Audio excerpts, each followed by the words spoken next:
There was a time where, I'm not gonna lie, bro, I thought I was gonna be homeless, you know, because I wasn't making money here. I think I had like $200, and I was like, fuck it, I'm just gonna go gamble, you know. So I went. I like poker. I've always liked poker. That's where I do the bluffing from. It is now. Love the gambling. Okay. But I'll be honest, I gave it all up because I realized that it's really not for me to be living that lifestyle. Like, I made a lot of money. Was it difficult to stop? Like, did Not you? for that. Not for him. Right. That was the easiest decision. I would never like let my kids be hungry, nothing like that. We'll figure it out. It's when you connect with people, or when you understand each other, you know?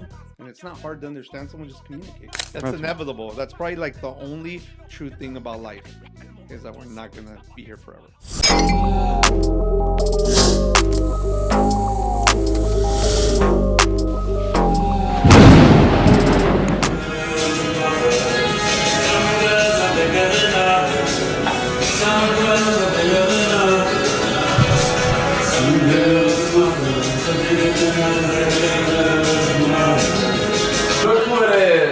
We'll look on this later. What's up, Papa? What's up? Welcome to SouthPawBill podcast.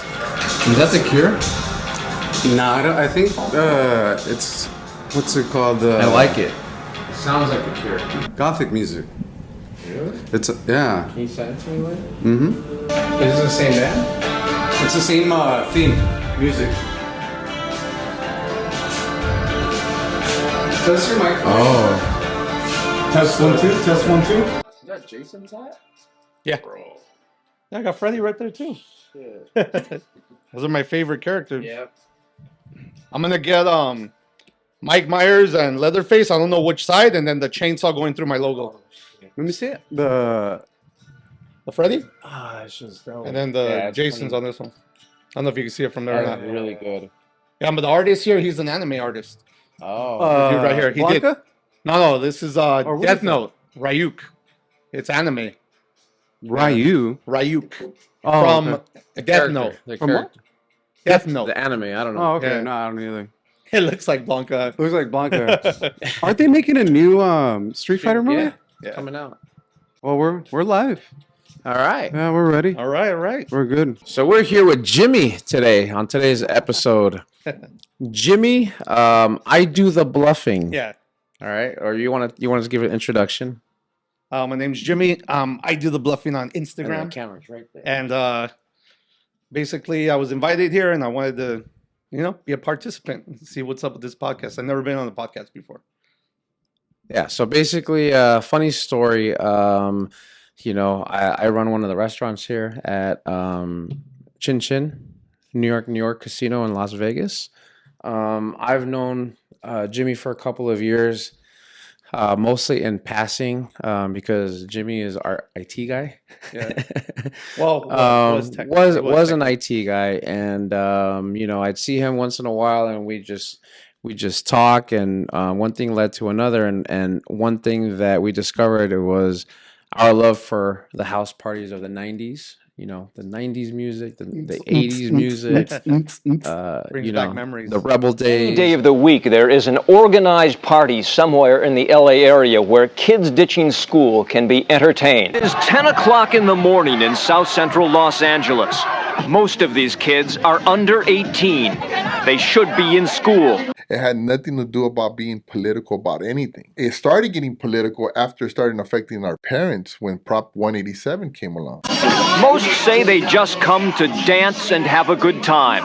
We just party, girls, and just trying to have fun, drink. And so I was like, oh, there we go. Let's get him on the podcast and then let's discover a little bit. I think you told me about him, Chicano Ray.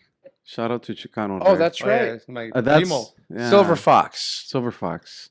Yeah, you told me, it's like, hey man, I think it's his cousin. And I was like, oh shit. So Yeah, we I think that's reposted Silver Fox's content. He did something, and Jimmy was like, "Hey, how do you know my cousin?" I think you guys took pictures or something at one of the last parties. I think remember it that. was maybe at Rain. Yeah, I think it was probably at Rain. yeah, it was at Rain. Yeah, he's a cool guy, man.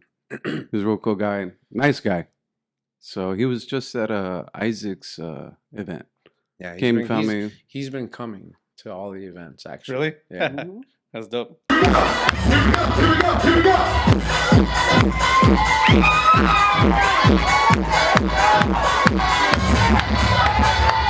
Fucking cold last night, man. It was freezing. It's Vegas, I was bro. trying to stay It's inside. Nevada. It's hot when it's hot, and it's cold when it's cold. My first year here, bro, we hit that 120. That was in the great feeling. yeah. How long you been here in Vegas? I'll be 4 years in June. Okay, so not that long. No, not long. Did you come out here before just to like for family Like or twice. Wow. Yeah, no joke. My first time in Vegas was 2016. Wasn't even long ago. And what made you decide to move out here? I had a buddy that was over here that kept asking me to come. And one of the last houses I was in, they were going to sell it. So they gave us like 6 months to leave. And he just kept asking me and asking me. I kept telling him no. And literally like the last week, I was like, you know what? I'm going to try it. And I asked my son. He was like, you know what, Dad, whatever you want to do, I'll go. So that made me a little happier. Like he wasn't scared to come. So we just came. And that was it, man. How old's your son? He's 19 now. When we came, he was like 15. Yeah, so that's tough because like a 15-year-old would be like, fuck that. I don't want to move. Yeah. I want to stay here, have my friends. Yeah, for real. They give you like big trouble, and then it's a hard decision as a parent to make to like, you know, move. Yeah, it was a tough or thing when we moved though. Or he's ahead of his time as kid and was like, there's probably more girls over That came after for sure. So he was in high school, he's a freshman, and you just had a conversation with him like, hey, I got an opportunity, and like you share that with him. Yeah. And he was understanding, and yeah, he was more than understanding. It was funny, dude, because I mean, I'm not a parent, but sometimes I hear parents, they struggle with making that decision. Yeah. Like they struggle with moving their kids, and they'll say like, oh, I'm not going to buy a house because I can't afford. The only place I can afford means I have to move my kids out of school. Oh. Right? Yeah, I feel that. And so they really want to keep their kids in the school and with their friends and all that stuff. But, which is amazing. But the other flip side of the coin is my parents. It's like we move where we need to move to as a family. Like you're a child, like you can't make any decisions, and we fucking moved around a lot, independent of how we felt. You know what I mean? Yeah, we did too. I went to 11 schools total. Yeah, we had to. Same thing. And we didn't get asked. So I was the only lucky one that ever moved. Yeah. This was in Montebello most of my life. So you grew up in Montebello. Yeah. And then from Montebello to Vegas. Well, Montebello to Riverside, then Vegas, yeah. Riverside. Yeah, that's where Riverside, I was at the end. I loved it over there. I liked it. Yeah? Lots of big houses, yeah. How long were you in Montebello for? Right, so I was like 20. Then I went to Pico. And then a little bit of La Puente, West Covina, then finally in Riverside, like East, like a little bit further. Yeah, just started going farther and farther. Yeah. That was more towards you, right? Yeah. Yeah, so it's San Bernardino, Riverside. Obviously, LA is a little bit further, you know, but... yeah, we're actually far apart. Oh, really? I'm in LA, like Inglewood area. Oh, okay. Inglewood? But yeah, we... How long you been there in Inglewood? Since 2012. How long ago? Shit, that's a while ago. Yeah. You know what's funny? I used to, when we went over last time, I used to work off of Western and King. Oh, it's yeah. down the street, bro. Yeah. I live close to that. I know you do. That's what I'm saying. That's where all the... I was over there, and we didn't know each other, but I was literally on Western and King all the time. Down the fucking street where you were living. Prostitutes are. Yep. And you got the Snooty Fox. The hotel right across the street. Yep. What is that? A what? The Snooty Fox. The Mustang. Sounds familiar. I don't remember. So remember in Living Color? Yeah. So there was a skit. What's his name? Jamie Foxx, when he was a boxer. Something. Jimmy the Tooth, or something like that. You don't remember that skit? It's been a minute. I wouldn't remember. And he was in court, and he was like, "Yeah, it seems like you were at the Snooty Fox." The Snooty Fox Motel on Crenshaw. Oh, see, that's the like I see. The Snooty Fox is on Western. No, actually, it's on Vermont. Please continue. That's what I see. And I always wondered what it was until I moved near that area, and I was like, "Oh shit! Don't tell me that this is the one." It's there was a hotel right across the street. I think it's the one you're referring to. Yeah. I remember something about the Mustang Hotel. It was 77th Division. I remember that for fucking like the LAPD. Yeah. Yeah, man, it was a trip being out there. It's different. Yeah, Yeah, It's different for sure. And then you were telling me your family's from DF? This episode is brought to you guys by MBM Credit Solutions. Listen, guys, I see up credit every single day. As a mortgage lender for almost 25 years, not 1 week goes by that I do not get introduced to a family that has messed up credit. And it's not where they're at today, but rather a mistake that happened 6 years ago, 7 years ago, up to 10 years ago. So if you guys want to improve your credit scores, hit up MBM Credit Solutions. Let them know that you saw this commercial on our podcast, and they will give you 50% off of their services. You will also get a free complimentary credit analysis where they will review your credit, give you tips and tools on how you could improve your credit report. Make sure to follow them on all socials, check them out on Yelp, on Google. Look at their review, guys. The proof is in the pudding.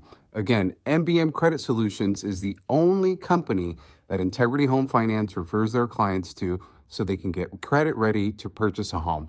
But they will also fix your credit for employment opportunities, to buy or purchase a car, to get a credit card, and or business credit. Check them out today, mbmcreditsolutions.com. Now let's get back to the podcast.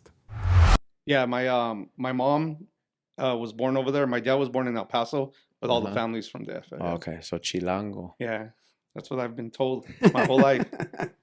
Chilango. Yeah. What does that mean? You know what? Someone explained it to me. I think it's like born like from the capital or something like that. Or is it? To be honest, I don't even know. I think it. Yeah. No, I think. You know what? One of the cool things we have about today is I actually have my computer, so I can look it up. Let's find out, sir. Yep. I think it's people that are born outside of the city and then they grow up because they Chilango is a slang often proudly reclaimed term for a person from Mexico City, including both natives and residents. Yeah, from Mexico City. So that's all it means? Just have to be from there? Refers to someone born in or living in Mexico City. Yeah. And it's a culture. There's a lot of different slang. Mm. Yeah. I've heard it before. Someone explained it to me. I had a client who explained it to me. Something about like being from the city versus someone who moved to the city. Yeah. Like something in that regard. Oh, okay. But there you go, Chilango. Yeah, like I never even looked it up, bro.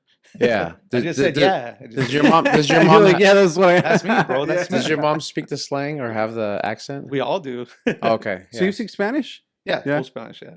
Okay. I didn't teach my kids though, which I messed Yeah. up. They hate me for it, but And growing up, I didn't realize the difference until people started making fun of me. They're like, Chilango, and then I was like, I don't understand what that means. And then, but as I grew up and communicated with other Hispanics or Latinos, I was like, okay, it is a little bit different. There's just a regular Spanish. But then the Chilango is like my mom. She'll say, "Ándale, mijo, ven a comer sopita, hijo." Really? Yeah, swear. yeah. It's fucking embarrassing. You're like, I don't know who that is, bro. You're telling your friends. And My shit. mom, yeah, they've got my side of the family. Ándale, manita. Right. But with that, they've got some crazy ass food. Oh yeah, bomb food. Like my ex-wife is from Zacatecas, and when they make albóndigas, it's like a soup. It's just like that's how my dad made it. It's just like brothy vegetables and just meatballs, right? Mm-hmm. But my dad used to mix the Campbell's soup, the chicken and rice with the meat. Bomb, bro. It's bomb like that. And where my mom's from. So it's rice, it's beef, and then it's hard-boiled eggs inside of it. Yeah, that was the same one. And then instead of a soup, it's more of a sauce. It's like a chipotle with like caramelized onions and like zucchini. It's completely different Then what? than just like the Traditional albóndigas? yeah. Because these are the albóndigas I know. Really? The first one or the second one? The what he was The soup describing. one? Yeah. The soup Yeah. one? Oh, okay. Yeah, they're different. You know, It is different a little bit. There's no egg in the regular ones. yeah. Huh. But yeah, like just going back as I grew up, and then my first wife was Salvi, right? Yeah. I was telling him, right, when I first met him, I was Also, you eat pupusas. so I lived in a Salvi household, man. And there was a whole nother thing, you know, puchica, you know, what is it? Ese cipote está bien bayunco. Está bien bayunco. What the hell is that? You never heard that? No. I had See, to that's what I was going to ask you. So, like, you grew up in Omani, so for Montebello, 20 yeah, years, yeah. right? Montebello, Omani. So, like, when you grew up, was there a lot of other Hispanic cultures you grew up with? No. It was I mostly... grew up with Armenians. That's it. Oh, shit. Asians. And where I lived. No wonder you have the chain. Where I lived was all No wonder Asians. you have the chain. Do you drive a BMW? Do you drive a BMW? But you do. Yeah. Oh, so you did too. Yeah. So in Montebello, there's a lot of Armenians? There was a lot at the time. Yeah, I think Oh. they're still there. Not gonna lie. They didn't leave? I don't think so. Yeah. Does this one have a button? No. Okay, good. Yeah. His has a button. Yeah, be careful. But There's he's a not button touching on that it. one. Oh, okay. Yeah, I won't you're touch it. good. I won't touch it. So a lot of I thought Armenians were just in Glendale, bro. Nah, Oh, dude. no, they're Montebello was big. Armenians and Mexicans? Or what's Yeah, the... and there was a lot of Asian people where I grew up because I grew up in the hills. It was called Racket Mountain. Racket Mountain? Yeah, literally on the hill. So all my friends thought we were rich, but we just happened to rent a house up there. Yeah. They're Yeah, like, I damn, bet. you live up there? And I'm just like, yeah, I guess, you know. It's like, whatever. When's when you started encountering other Hispanics from other cultures and hearing crazy accents like that? Probably just as soon as I started having kids. Yeah, when I was in my 20s. Yeah. I started, and then especially my baby's mom. AKA the women, right? Yeah. Oh, okay. Yeah. There you go. That's how you learn After other I started languages. having kids, yeah, then you learn a lot. Mm. And then my kid's mom, her family, you know, they had their own types of things too. So I just started learning a lot. What is your kid's mom? No, there's from Mexico too, but Oh, I don't even remember different what part. pueblo. Yeah, just a little Yeah. pueblo. I forgot Tepatepec or something like that. Oh yeah. I remember they used to say that, so I'm pretty sure that was it. I grew up around a lot of different cultures.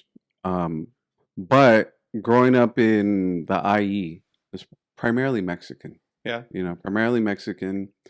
I remember when I got into high school is when I kind of was introduced to like the white boy culture. Oh, really? Like going to a white person's house, man, like my first time was different, like, huh? oh Yeah. shit. It hits different. The pantry's full. Dude, it's a fridge is man. full. They have food. I was like, man, they're so rich. Yeah, they got a pool table and like, dude, it Every was just, room had a TV.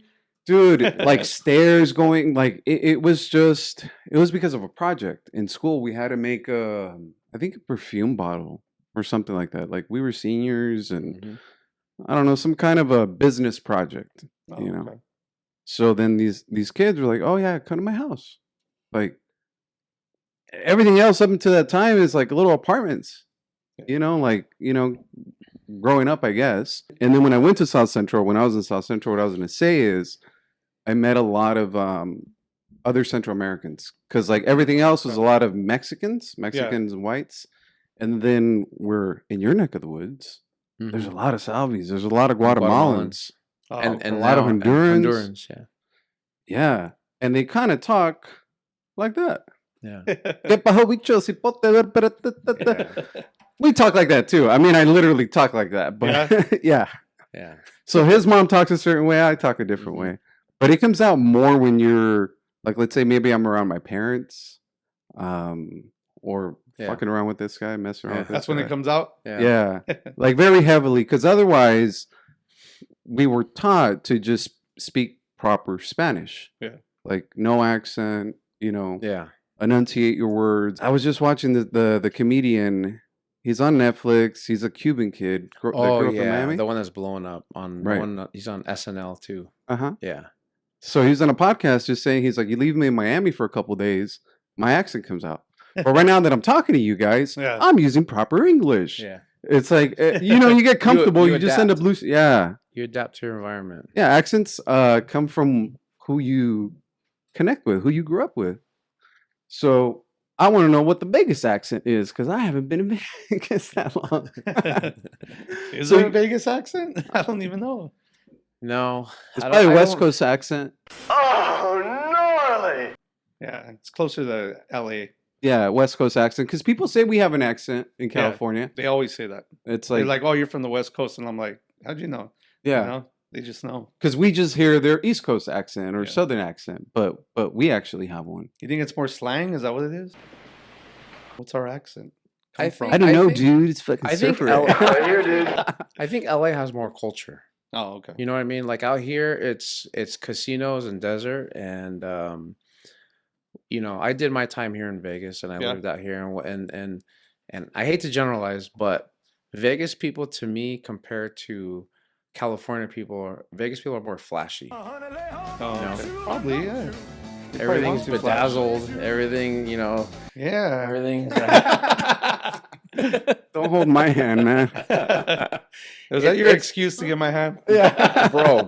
You go to the airports, and then you'll see like just everything diamonds and gold chains and all that. I mean, we all wear jewelry, right? Yeah. But I think Vegas is at another. I think they level want when to it- show it while they're yeah, here, right? like, with Yeah. the bling. Yeah. Well, the thing is, it's more tourists, right, from Yeah. other countries and other places. Like, People buy a bunch of stuff just to come to Vegas. Yeah. Yeah. and then you moved here Yeah. for work, for that opportunity with your friend, or No, I just the opportunity with him. He had a house, Uh-huh. and his wife had passed away like in COVID. So he's like, I got an extra Sure. room, and then I told him, dude, that's me and my son. He's like, you know what? I'll get both of the rooms. I have 2 extra rooms, and I was like, all right. So I came down, and I took the plunge, and it A ended leap up of being all faith. right. Yeah, it ended up being all right. So there was a time where I'm not gonna lie, bro. I thought I was gonna be homeless, because I wasn't making money here. Because I've always sold computers and stuff. That's what I've always done. And I think I had like $200, and I was like, "Fuck it, I'm just gonna go gamble," So I went. I like Is this seat poker. I've taken? always liked poker. That's where I do the bluffing from. It is now. And I went with $200, and I was like, what kind of poker? Texas Hold'em. Okay, okay, Yeah, okay. table at the table, 9 people playing. Yeah, Quantum of tournament poker basically, Okay. but for cash. Gotcha. So I went, and I had my $200. You can lose as much as you want. 200. I bought in 100. No joke. Like 4 minutes in, I lost 100. Oh. So now I have $100 to my name, dude, and I'm just like, you know what? Fuck it, let the casino have it. I was already drinking too. Yeah. So I went walking around. It's probably like 2 a.m, dude, and I'm just like looking at all the machines, and I like numbers. So I was always like looking at the majors and all this shit, and I was just like, I don't know, something drew me to this dancing drum machine that I never play. I never even played this fucking machine. like a slot machine. Yeah, slot machine. Yeah. Okay. So I went over there, sat down with the $100, and like it took like my first 20 right away. And I'm like, fuck it. I switched it to 88 cents and just started slapping the shit out of it. When I had like, I think $40 left, I don't even remember how much I had in there. I got the game. And when you get the game, it's like $11 because it's a 88-cent bet, so it's small. So it's $11, $24, 800, then 10,500. So I got the game, and if you have to match 3, so I went like this. Boom, the grand came out. It's always teasing. I'm all buzzed. I'm like, why is it gotta tease me like that? I'm gonna get the mini. It's always a fucking mini. Yeah. So I hit it again. It was another grand, and I was like, stop fucking with me. So I hit it again, and the mini came out. I'm like, oh, there we go. That's what I expect, So I went like that, and something just said go like that. I hit it. Boom, the grand. I got 10,500, bro. That night, that shit was crazy, bro. That day honestly changed everything for me for being here in Vegas.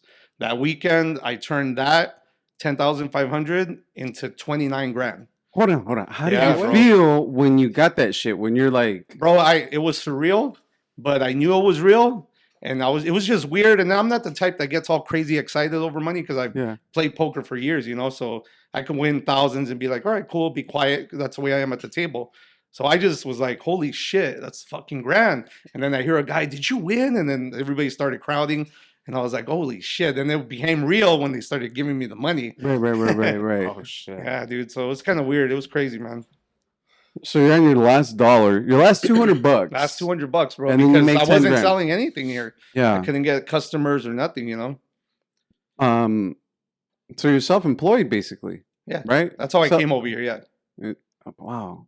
Yeah. And then right after that is when I decided to apply for somewhere. Uh-huh. And I only wanted to apply at one place to be. Yeah. That's what I told my son. So I applied and eventually ended up getting the job too after that. How did you turn that 10,000 into 29,000 though? Rain Man? Yeah. Let's play some cards. Yeah. So of course you're gonna get a little ballsy when you got money now, right? So in my mind, it's like, well, if I invest $2,000, I still got 8,500. You know, like I'll be all right. So I went to Mandalay Bay. And, that night? No, it was so that was Thursday. Okay. So Saturday on the weekend. He spent some money. Yeah. I gotta spend a little bit of money, make you feel yourself better, you know? Probably got me some shoes. Maybe I even bought this watch. Yeah, there you go. So I went to Mandalay Bay to the high limit, and I just said, fuck it, I'm gonna try something big. And so I took out $2,000, and I'm like, I'm gonna play 2 hands. So I either lose it in the first one or I leave with 8, right? Right. So I played Baccarat. I don't know if you know Baccarat. I've Kind heard of the like name. blackjack. Yeah, Like, okay. It's kind of like blackjack, but it's closest to 9 without going over, and you choose a side, red or blue, which is banker or player. Okay. So I always choose red. I don't play anything else. Like, so if I played roulette, it would be red. So on Baccarat, same thing, red, which is a banker. So I put the $2,000 in, and I got like an 8, which is pretty much a natural win. So now I had $4,000 in front of me, and I was just like, well, I promised myself 2 hands. I have to do what I said. Fuck it, I put it in, dude. The dealer gave me like a 6, and it wasn't, you know, it's kind of scary, you know? So then she turned over 1 card. It was a 7. So if she would have hit a 10, I'm pretty much losing, right? She ended up turning over another 7, which was a 4, then the 10 for a 0, and I won with the 6. So I had $8,000. So I was like, okay, I'm out of here. I'm done. Right. And then that night, I was like, damn, I could make a little bit more, you know? The gambler starts coming out, you know? Yeah. So I was like, I'm going to do one more time, 2,500. So that's Sunday now. So I got 2,500, went to the exact same place, tried to get the exact same table, but the lady that was there the night before had it reserved. And I was like, damn. And then I had passed this white lady. I'm not gonna lie, bro. She had like a shit face, dude. And I was like, I don't want to play with her. She's getting bad vibes. This is the dealer or the just dealer? Okay, gotcha. And then I was like, fuck, should I just go to her? And then she's like, why aren't you playing with me? Come over. And I'm like, I didn't want to tell her, you know how I because your felt. fucking face. Yeah. I didn't want to tell her, dude. So I was just like, you know what? I'm here. I don't want to wait. You know, I'm either gonna do this or I'm just gonna leave, right? Of course, I want to do it. So I had 2,500. She's like, you should sit here. Trust me, I'm the queen of pairs and ties, and I kind of like that. You know, she gives me pairs, that's good. She gives me 2 9s, that's a natural win. 8, you know. If she gives me a tie, that means I don't lose. So I'm like, all right, I'll try it. So put my money in, 2,500. Literally the first fucking hand, bro. She gave me a natural 9, which is a 9 and a jack. So any 10 is 0, and then closest to 9 without going over. So if she gives me 9 deuce, that's basically 11. You get a 1. Okay, so she gave me a 9 and the 10, instantly won, bro. So I have $5,000 in front of me in 4 or 5 seconds. And I was like, okay, I promised I was gonna do 2 hands. You have to, bro. You have to go. You have to do what you say, you know. So I fucking put it all in there, bro. She gave me 2 7s, and that's for a 4. That's not good. And I was like, holy shit. So then she flipped her cards, 2 7s. Both of us got pairs, and we tied. So we tied, and she's like, "You gonna play again?" I'm like, I said, "Yeah," because I said 2 hands. That doesn't count. The tie doesn't count, bro. Excuses, man. Come on. So then I was like, "Just do it. Do it again." So I put the $5,000, and that's the biggest bet I've ever made in my life, bro. I'm just like, fucking, I'm nervous as shit, you know. And then boom, she gave me 2 9s, a pair. That's a natural 8. She turned over 2 jacks, and that was over. I won the 10 grand. She took her commission, $500 commission, because I'm playing the high limit. I took my 9,500. I fucking left. So you got, I mean, that took a matter of, dude. That was there a minute, 2 minutes. I don't like to sit there, bro. I hate fucking gambling, but I will go gamble with you if you start winning like that, man. I don't understand it. It's just not my thing. Do you like gambling? I don't gamble. Do you like gambling, or was it just I loved gambling. Okay. But I'll be honest, I gave it all up. Okay. Yeah, I gave it all up this year. Because I realized that it's really not for me to be living that lifestyle. Like, I made a lot of money. Don't get me wrong. Like, people that know me know I'm not bullshitting. I won a lot. When I used to play poker, I used to go to San Manuel with $250. People can vouch for me. I have pictures on my phone. Every time I played poker, I would turn $250 to $1,000, $1,500, $2,000 every time I went. And that got me through years of fucking surviving, you know? Yeah. So I liked it. But to be honest, I found out that me playing kind of affected my family a little bit, where I would always say like, oh, I'm going to take a few months off, or I'm going to stop. But I wouldn't. It would be like 6 months and I'd play again. So when I realized that some people, I'll be honest, my son, he had resentment towards me, that was enough for me to be like, you know what? I'll never do this again. Yeah. Yeah. I don't want no one to have resentment for something that I'm just doing foolishly, you know? So that was enough to be like, you know what? I'll give this shit up. Especially when it's your own kid. Yeah. Yeah, especially. I didn't even know, bro. You know, like, you don't know these things. You don't communicate. You don't see it from He their doesn't tell perspective. me. Yeah, he doesn't or- tell me. He didn't see all that because he's young. You know, I get it. When I was young, I didn't tell no one my issues, you know? Right. But I'm glad that I figured that out, and I just decided to give that up, bro. Is it and stop me at any point in time, Yeah, you know, go ahead, if go ahead. I'm overstep. Yeah, go ahead. Was it difficult to stop? Like, did Not you for that. Not for him. right, That was the easiest decision. When I used to do the 6 months, or I'll stop now on my own. Yeah. Hell no, bro. Eventually, my palm started itching, bro. And dude, when my palm itched, I won, bro. It's Yeah. fucking weird, bro. I don't know. I don't know if that was like the devil or what, but it brought me back to the casinos. Mm. You know, but winning, I'm telling you, dude, winning so much, it's hard to not want to go back, bro. I think from October to December, I made like 15 grand at the So- casinos. Do you think we come with this feeling of liking to gamble, or is it a learned characteristic? What do you guys think about that? You want me to be honest? I think people like self-sabotage. So Okay. when you lose and you're mad, for some reason, you still go back. That's how I feel about it, bro. Because I think that's what I learned from it. There was times where I won like 6 grand in one hand, Yeah. and I just felt like shit and just walked away and got over it, and then still came back. So I think we like that rush, win or lose, it doesn't matter. But do you think you learned it? Like someone taught you to that feeling of, or is it just? I think it comes with the gambling. You just start feeling it and you just like it. It's like any other addiction, you know. Like my parents don't gamble, Yeah. right? Like See, mom. my dad. parents gambled, both of them. Bro, I found out one time that I was like, man, I'm always at my cousin's house every weekend. Coming to find out in my 40s that they were at the casino the whole time. I didn't even know, bro. So it's in our blood, you know? So that's what I was trying to figure out, because Yeah. I'm downstairs, right? There's all these. I mean, obviously it's fucking full here, Yeah, yeah. and I don't. I understand the science behind it. Yeah. I understand that, you know, there's a dopamine release and Yeah, for all sure, the yeah. stuff that happens, but you end up. There's people that like want to do it, like, you know, just because I understand it, like I don't have fun doing it. Yeah. You know, Are you one of those that if you lose $20, you get upset? You're like, No. fuck this place, or you don't Nah. even try it? I don't even try. Oh, okay, cool. Because there's You a lot know? of people like that. They're like, man, if I lose $10, I'm mad. And I'm like, Yeah. you know, I Nah. push one button, it's $10, you know? I don't even try. I just don't get the rush. I don't understand like pressing buttons or Oh, okay. when I played poker, I'm super impatient and I'm just Oh, like, I really? want this fucking shit to end. Like, See, come I'm the on, like- opposite. I'm super patient in poker. I'm just quiet, calm. I could have quads in front of me, and I'll be like, damn it. And I'll check, and then they'll bet, and I go all in, and they're like, he's bluffing, and I got it. You know? I'm I just am the different. bluffing. Yeah. That's where I'm telling you, that's where I got the name, bro. because You of can't poker? bluff me. I do the bluffing. So You know? so the tells then. Yeah. So I was watching recently. What's that movie? Casino Royale, Oh, okay. right? James Bond movie. That's a good one with the poker. I like that Yeah. movie.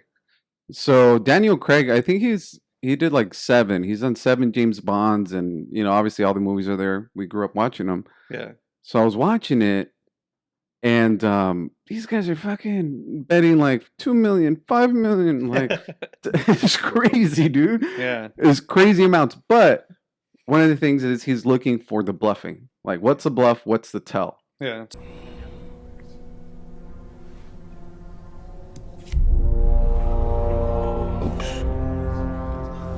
It's 4 checks. Monsieur Le Chiffre wins.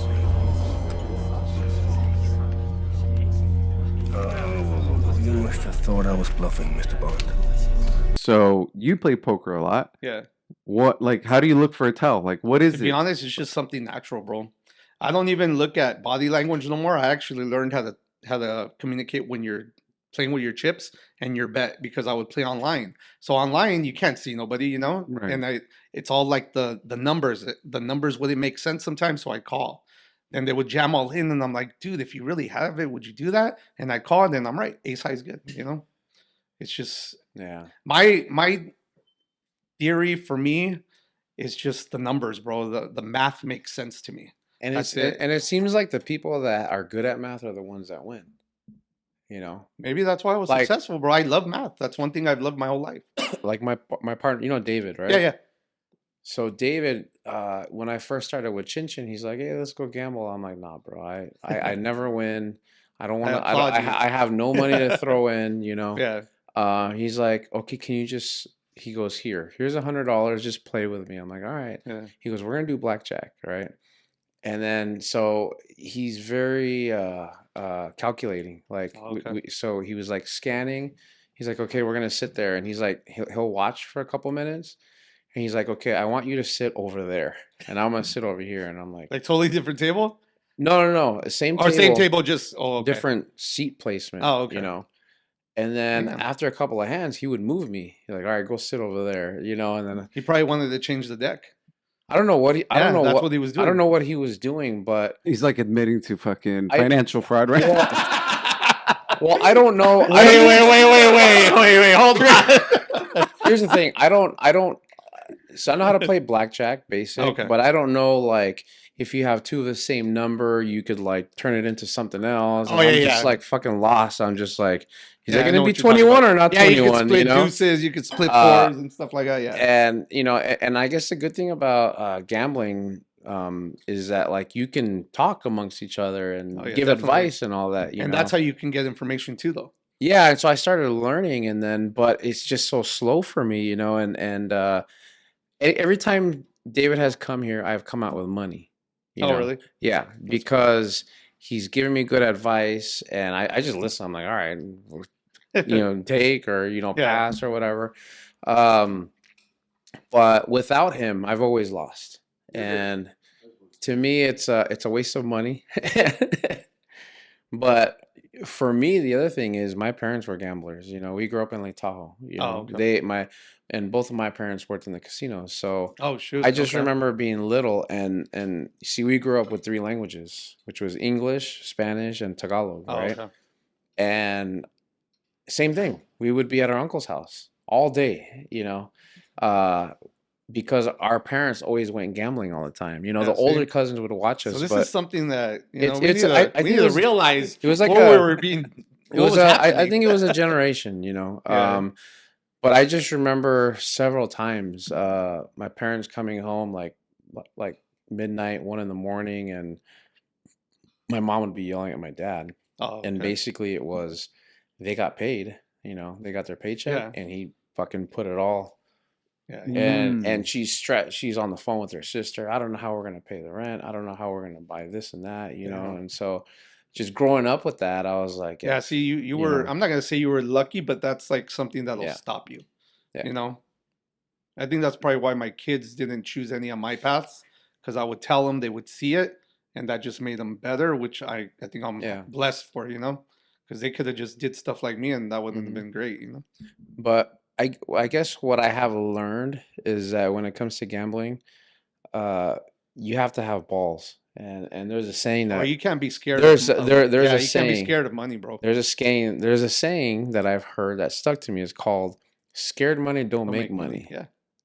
You know, Can't have scared money, and bro. so If you're playing with your check, no way. yeah, although I feel I'm very conservative, I feel like there's got to be, you know, time in your life where you have to gamble on certain things if you want more, you know, and that could be with anything. I think even buying a house is a gamble. Yeah. So Yeah. everything could be. You just have to choose the right ones. Yeah, it's just I just can't do it. This is the thing. I just don't have fun with it. Yeah. You know, and if Bro, you if if it's not fun, you're not it's gonna not do it. Yeah. Yeah. So if it was I'd rather go to the arcades, bro. Like fucking put in $100 and like just shoot zombies and stuff. Bro, you can like, go to the penny arcade here for $20, get a roll of nickels, and you're there for all day. yeah, dude. that's dope. I have fun with that. I have Yeah. fun with that. Where's I know that? I'm throwing the money away. On Vegas, in front of like I think it's close to where Mandalay Bay is. Right there. It's called Pinball Hall of Fame. No This shit. place is dope, bro. That'd be dope. Yeah. And the thing is, I know I'm gonna throw the money away. Yeah. I know you're it's- okay, but you you're know, gonna be entertained. But I'm gonna for- have fun. Yeah, you're gonna have fun. You know, I'd rather go do like a VR game or some shit like that. But you know, it's You'd rather go to the sphere, bro, right? bro, I feel uncomfortable on the casino floor because it's like you get there, you know, and then all of a sudden it's like, oh, you want some free beer? You want a cocktail? And it's just like, okay. And then all of a sudden, you got somebody grab you and they start massaging you, and you turn around. It's like, massage? I'm like, what the fuck? Bro, they want It's you like- to stay. They want you to sit It's there. the devil. Yeah, they had a girl walking around giving massages. I'm like, no, I'll get one tomorrow, dude. Dude, I'm fucking pain. So that's where I Do The Bluffing comes from then. Yeah. Yeah. From I made it gambling, up from poker, poker. Well, I was actually watching Entourage. You guys ever watch that? Yeah. Yeah. And do you remember when Andrew Dice Clay was on it? No. Well, there was a scene where he told them, no one fucks Dice. Dice does the fucking. Oh, you know what I say? We do the fucking. Me and you drama. We do the fucking. And then when he said that, in my mind instantly, I do the bluffing. And I'm like, I'm keeping that. It was like 2017. And that's when I made, around the time I made my Instagram. And I just liked it, bro. I liked that name. And then I got the tattoo on my arm of my name. And I'm like, I like this. It's a cool nickname, you know? And it just stuck with me. It's, I mean, the Instagram's badass. Your Instagram is badass. You like it? I appreciate it. You know, I love your content. I try to find the most outrageous things that people are gonna like. I realized that I was watching it today, and there was some outrageous shit. It's I funny realized though. that I'm not a niche guy. You know, people are like, "Oh, you got to be consistent," and I'm like, "Nah, I want anybody to like it." That's how I feel. You know, if you like being sad, I'm gonna put something sad. You like comedy, I'll put that. You like fighting, I'll put that. So it's like a variety. It's the one that I watched was the monkey on the bed saying, "If you go out and do the cheating, this is what your girl's doing at home." Oh yeah, I think it was a monkey, right? Yeah, it was a gorilla. Okay, it was a gorilla. So it's funny, right? Like the image. Yeah. But it's also something that I don't know, maybe might make It's real. someone think. No, it's real, bro. That's why this is where I come up with all that from life experiences. Right. People have no idea the stuff I put is for a reason. Right. Because someone out there is gonna be like, "Damn, I shouldn't be cheating on my hyena." You know. Yeah. That's why I put it out there. Just see what happens. And then a couple posts down, it was something different, right? So So it's going down. Yeah. What I was saying though is there's you're using a broad stroke as far as painting, right? And so you capture a lot of people because different things resonate with different people. Yep. It's kind of like Rocky's content, my content. It's like someone might follow me for dancing. Yeah. But then someone's following me for financial advice. And then someone's following us for house That's parties. my slogan. Follow me for more financial advice, which has nothing to do with anything. Yeah. I literally play Counter-Strike, shoot someone in the face with the op through the door, and then I put follow for more financial advice just to trigger them.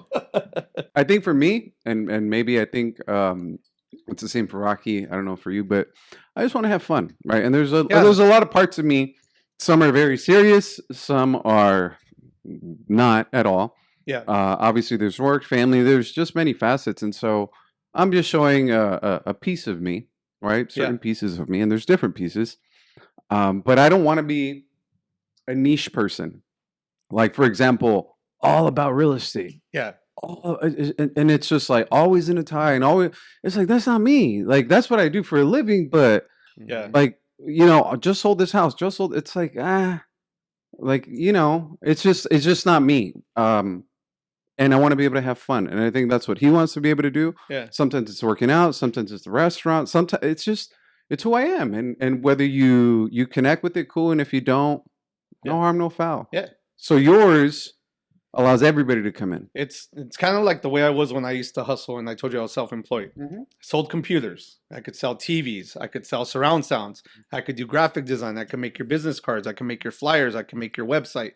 I had like 10, 15 different things. And it's like, this is the only way I was able to survive, because if I'm not selling this, at least I could sell that. So I kind of like use that knowledge here. And I was like, well, if I don't get the people that like politics, well, I could get the people that like fights, or I could get the people that like comedy. I could get the people that want something about real life and love or something, And I just figured I'll just throw it all out there, see what happens. And it worked. How long have you been running your page? For a few years, but it didn't really blow up till 24 November or October, or whenever the Dodgers and the Yankees were getting to the World Series that year. One of my posts finally, it was like something I made about the Yankees. It was like all sincere, but I made it up. Yeah. And I was like, oh, I don't know how to feel, the Yankees. I recorded everything, put a sad song, and that stupid video got like 250,000 hits.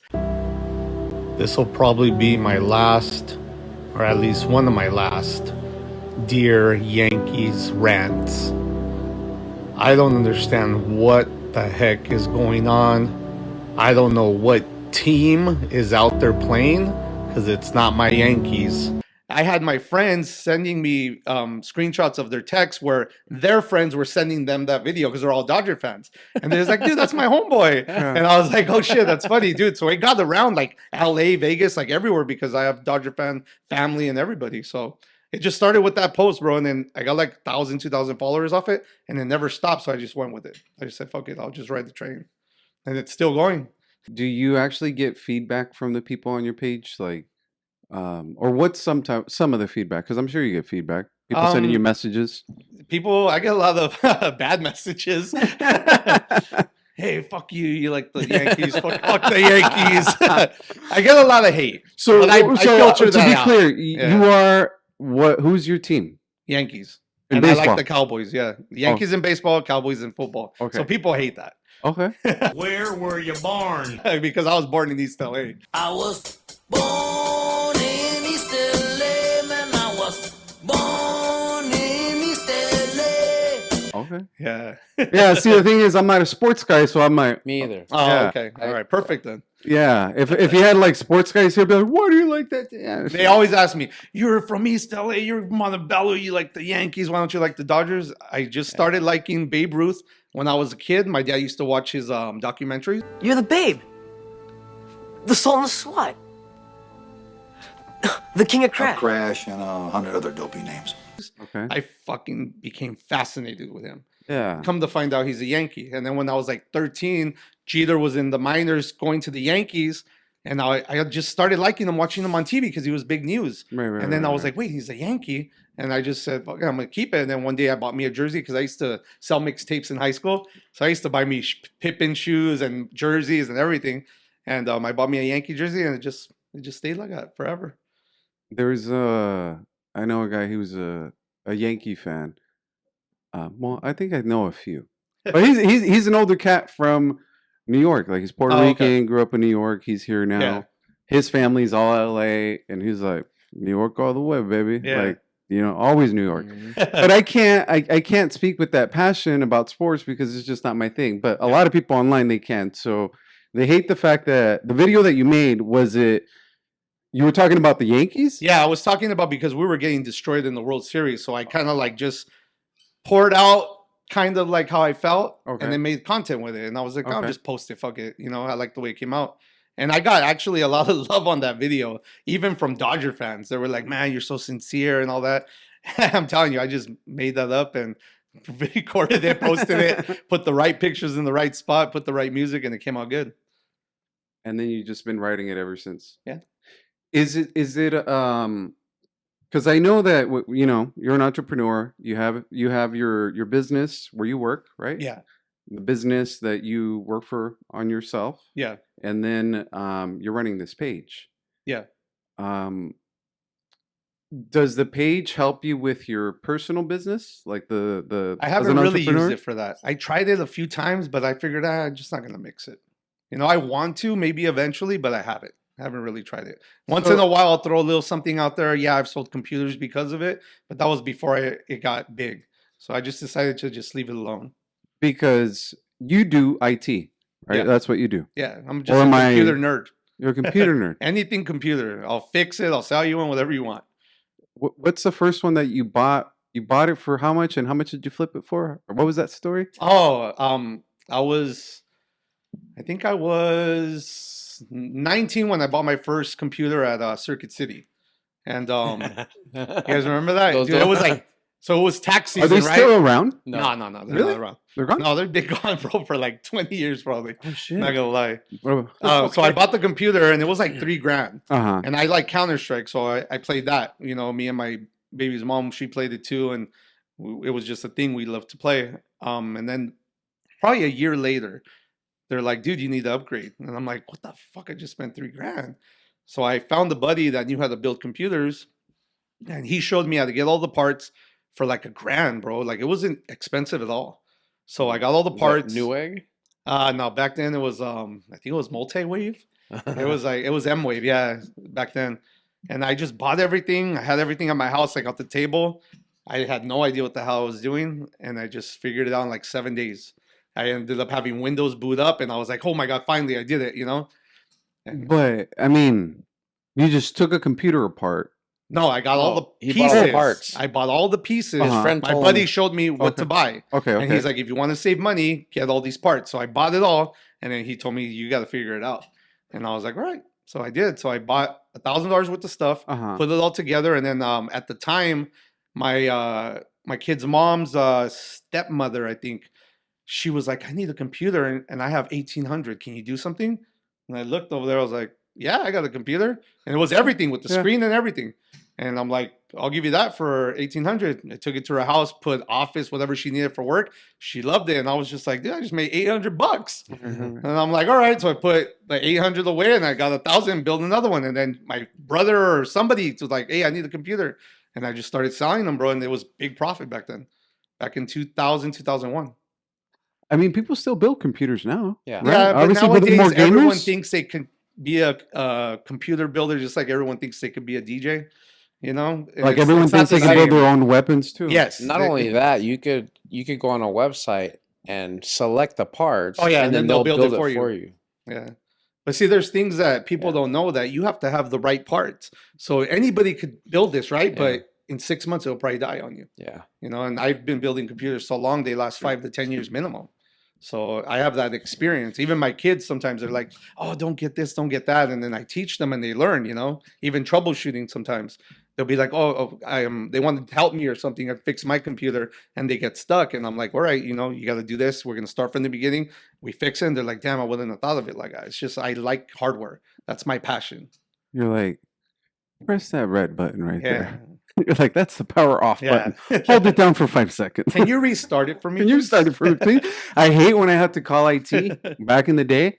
Thankfully, I've been around a couple of IT guys, right? So Yeah. it's like MS config, you know, run software in the background, see what's Yeah. going on, boot it up in safe mode. You're using a PC. And so then, but by the time that I would get like super irritated and then I call IT, like, hey, can you guys help me with this problem? Like, oh, we need you. I'm like, I already ran through like all the steps. Like, I'm calling you. Yeah. Like, don't make me reboot this shit again. Don't make me restart my yeah. Wi-Fi and my modem. I already did everything. Like, I know what I'm doing, right? Yeah. So, but now I haven't. Now I haven't really had to call any of them. Oh, because you got a Mac. Yeah, Macs are way simpler to They are. to deal with. But They're a lot PCs simpler. You don't get viruses and stuff like that. Yeah, PCs are. I think a lot of kids use them for games, right? A lot of Yeah, gamers use computers. Like, I'm a big gamer, so yeah. Oh yeah, That's what I use. favorite game. Counter-Strike. That's it. That's all I play. That's the only game? Yeah, that's it, bro. And The last 20 years? Bro, for reals, yeah. Really? Ever since You didn't- 1.3, and it's at Counter-Strike 2. You didn't do Halo? You didn't Those games got Is me it a dizzy, shooting bro. game? Is it a yeah, shooting it's game? a shooting game. I want to see what Counter Strike is. Look it up, bro. It's fun. So I have no idea I what played all the Counter-Strike video is. games, like from the arcades, all that. But there's one game that I did for 20 years. What is that? World of Warcraft. Oh, bro. You're a WoW? Bro. Oh, man. Oh, shit. Yeah, you're not messing around, bro. 20 years. My brother was into that game a lot, too. But that game, I feel like that game saved my life. Yeah? Yeah, because I was like you, Call of Duty, Halo, Mortal Kombat, you know, fighting games. Yeah. And then I went through my first divorce, and I was just down this like downward like depression. And one of my friends who was just like this huge nerd, he's like, Yeah. "Hey, come play World of Warcraft with me," and I was like, The hell's that? I was like, that looks hella gay, bro. That's and he, how I and felt, he bro. goes, I didn't want to say it, but he said it right. and he You're goes, like, okay, we can say it now. We could I was tell. like, We could tell. all right, cool. You know, so you know, you're like leveling your little character, and it was kind of like soothing, like the music and your questing and blah blah blah. I was getting through my depression a little bit, Yeah. and then I remember, I think, because do you know about the game? Yeah, You have a character and you have to level you it build up. your character once it's like 90 Yeah. or whatever. You could even sell them. Hold on, is this on a computer? Yeah, Yeah. there's a computer. Oh. Only in the computer. Oh, okay. Well, now Is it it's on. considered like a RPG? Yeah, yeah. Role playing, It's, right? role Yeah, playing, it's a yeah. role playing, yeah. So then, so role playing. Okay, remember- It's I interesting. see why you I guys was are like- friends now. so I was like a level 15 or something, right? Oh, and I okay. remember we Yeah, were you out, barely we were started, out yeah. like killing animals and shit. And go on quests some and stuff, yeah, yeah. some character appeared like a ninja, like appeared in front of me and fucking destroyed me. And I was like, what the fuck was that? You know, and he was like, oh, that's a level 70 rogue, whatever. Oh, he like, just came out and destroyed and I was whoever. like, well, what the fuck, bro? Like, what am I supposed to do? He goes, you just gotta wait until he leaves. And I was like, are you fucking serious, bro? So I'm sitting there and you're like a ghost, right? Yeah. And we're sitting there and he's like, all right, man. And we just started talking. And then all of a sudden, this character comes on a horse, flaming horse, like had fire on his shoulder pads and all that. And he came off. He started throwing all these skulls and sucking his soul. And I was like, whoa. And he was killing the guy that killed, he was killing he that killed guy. And I was like, what the fuck is that? He goes, that's your character at level 60. And I was like, what? You're like, I want that. I I was want hooked. that. Yeah. And that was it. 20 years, bro. But that game, I learned about basic economics, Oh, okay. community, team, how to work in a team. Yeah. You definitely get a lot of knowledge out of that game. Yeah, and then just like talking to people around all over the world, Yeah. like learning cultures. And so, man, 20 years, man, that really, it was a good part of my life, but Yeah. it also, because of it, I became fucking diabetic. Oh, shit. Because I was with, Was you just sitting there with donuts I and had shit? Cokes, chocolates, ice cream, chips, and that was it. Every day, just eating, But yeah, that's cool. You know what's funny about what you said? I just saw a post like a few days ago where the guy's like, I don't know why parents say don't game, it's bad for you. And he literally said, gaming saved my life. And it's crazy, bro, to think that it actually can take you out of reality and maybe just mellow you out and calm you back down.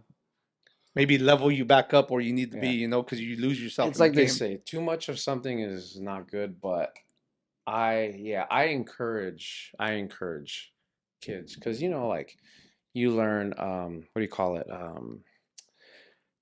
hand and eye coordination. Oh, okay, yeah. There's just so many things you can learn. You definitely learn a lot of skill sets like that. Hand-eye coordination's a big one. Memory. It's not using like your the memory. 80s and 90s where you can just go outside and it's safe. Yeah. Go skateboarding, go rollerblading, go play. Like it's. I don't know about you, man, but I wear my rollerblades every night. So now, no. So, but is that your backyard though, or on the streets? On the street, bro. Yeah. Yeah. Sometimes cool. people pay me for that shit. So nah. On his own. he only wears rollerblades. That's. I didn't and one sock. One sock. I didn't play computer games. No. I've never played computer games, but I think, or at least my opinion, would be that they have value in them. But if too much of one thing is a bad thing, and if they can't go out in the world and talk to people, right? If you see your room as life, like there's a problem with that, bro. Like there's trees outside, bro. Like touch go grass. For a touch fucking grass. walk. Everybody says touch grass. Touch They grass. always say that to me on Counter-Strike. I'm like, touch grass? What the hell are you talking about? Okay, sacate way. Yeah, man. You like. Does he know I'm get out Mexican? there. Is he telling me No, the he's bow trying to is be wrong? This guy's be racist all of a sudden. See, but that's the thing, though. It's like, fuck, go outside, go hang out, go in the sun, and also play. But you got to socialize. The thing is, if you're just stuck in there, it's bad. But if you're taking away positives from it, like certain movies, fucking parents would say like, "Hey, these movies aren't good. You shouldn't watch them. Like, there's too much violence." But you learn how you want to learn, and a lot of it has to do with parenting, personality. Yeah, absolutely. Yeah. But both of you guys played. You played WoW, and you play CS. CS. Yeah. Oh man. Well, I still play every day, bro. Yeah. Every day I play. I lose myself after. Do you go on work. Twitch? Do you stream? I did for a while, and the most people watching at one time was like 1,000, but I can't sit there 10, 12 hours a day, bro. That's not me. Yeah, I can't. So I just you got to work. Yeah, I couldn't. I had kids.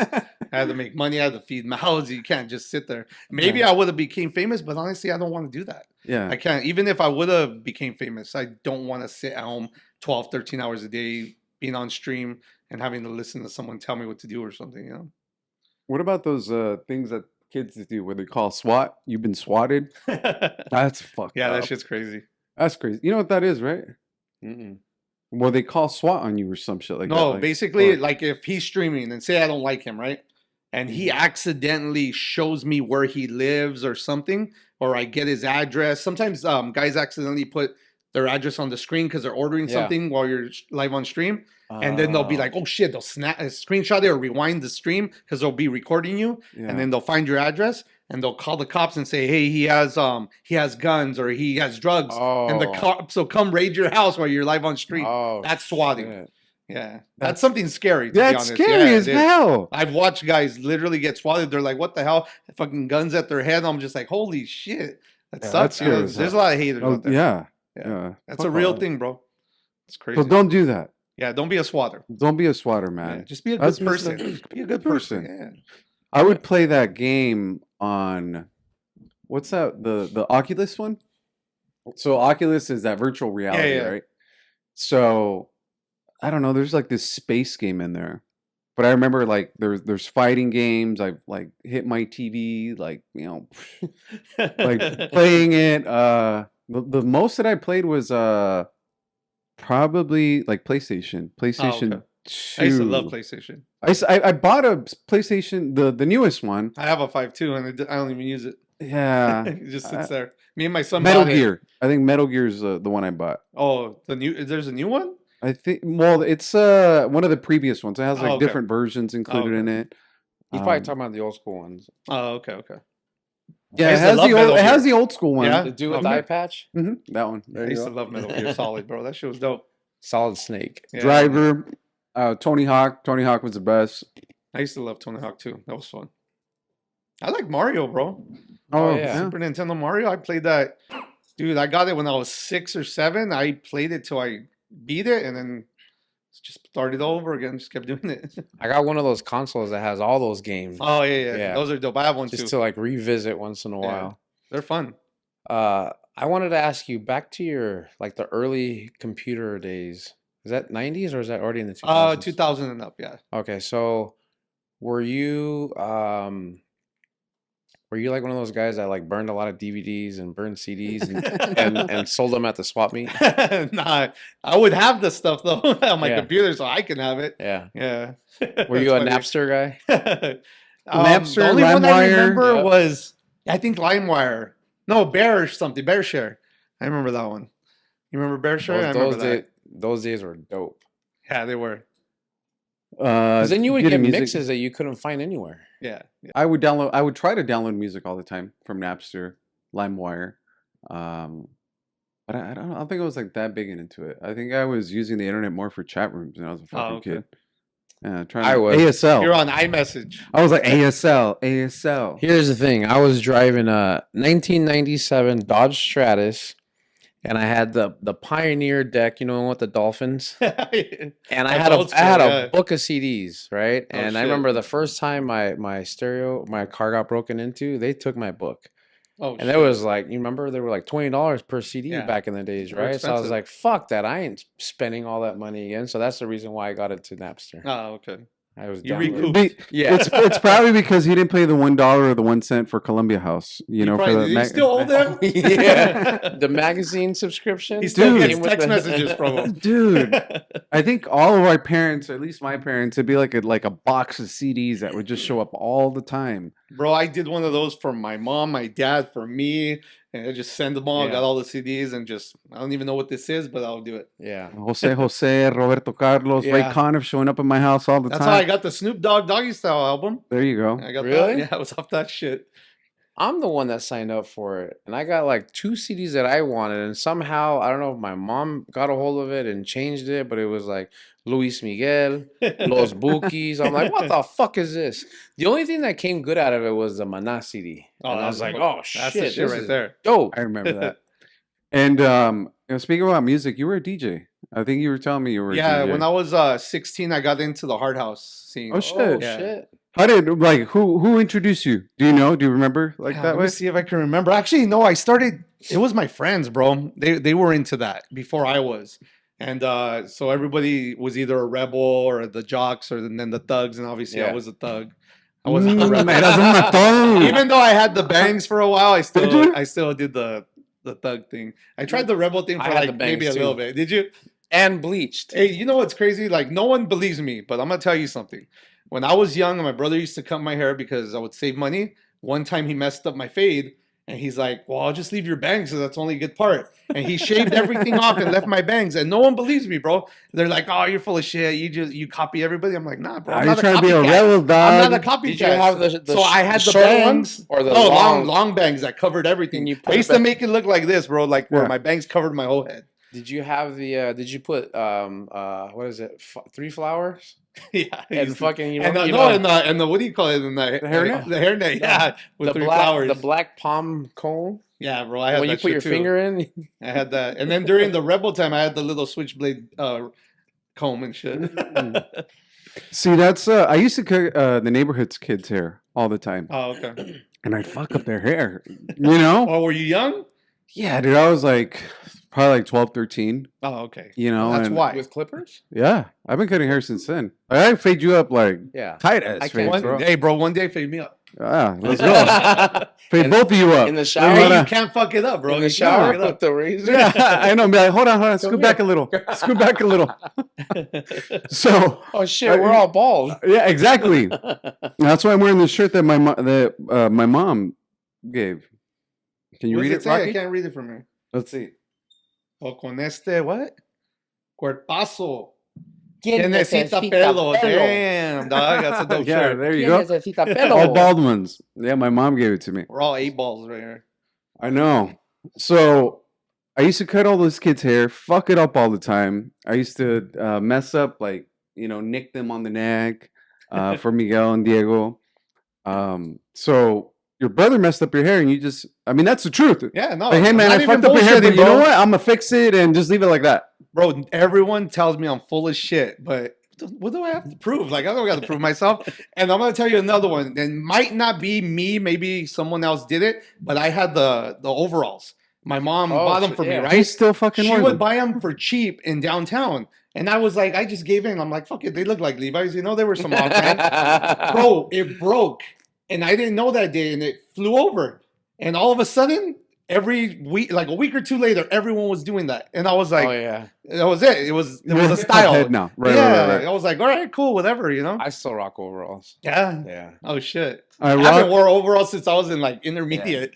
I got to give me some overalls. I was looking at some red ones the other day and some black ones. Hey, fuck it, for the next event, bro, all of us will wear overalls. Yeah, but I'm there going to you have go. one strap off. Solo para mujeres. So tell us more about the DJing and the house music and all. So my friends were into all that, and then I got into it. And somehow, I think I was talking to my brothers, and I told them, dude, we should DJ stuff, like, I don't know, like people want there's house parties, people want to hire people. I started noticing that, right? When I was young, I was kind of the same way. I used to be a little entrepreneur-y. So in high school, bro, at one time, my cousin had a box of what do they call graphic calculators? Remember those? Yeah. For Bro, math? those ones that you used to have to do all these equations. Bro, and they were like $150 each. Yeah. So one of my cousins, he hit me up. He's like, hey, I have all these calculators. And I'm like, well, I need one. Can I get one for cheap? He's like, look, keep one, try to sell the rest, see what you can get, and give me $50 each. And I was like, okay, cool. Dude, my teachers were buying them off me, bro, for like 100. I knew they were 150, so I would be like, will you give me 120? And they're like, yes, because that to them back then was a big deal. Yeah. So I just started selling them. Eventually, like, I'd be in class, teacher would come up and be like, you got another calculator? I'm like, yeah.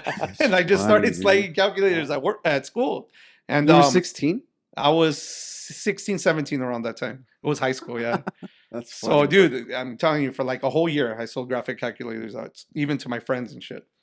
And then, so I was telling my brothers about it, and then they kind of liked the idea. So my cousin and my brother, my oldest brother, they bought a system, and then we would go DJ a lot. So when I had the system at the pad, it was like, dude, I'm gonna start figuring this shit out. So I started mixing.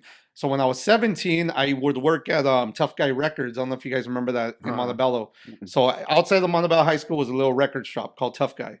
I went in there. That's where I met Modern Romance, Jungle George. They used to work there. Oh, shit. And what's it called? So I just started working there.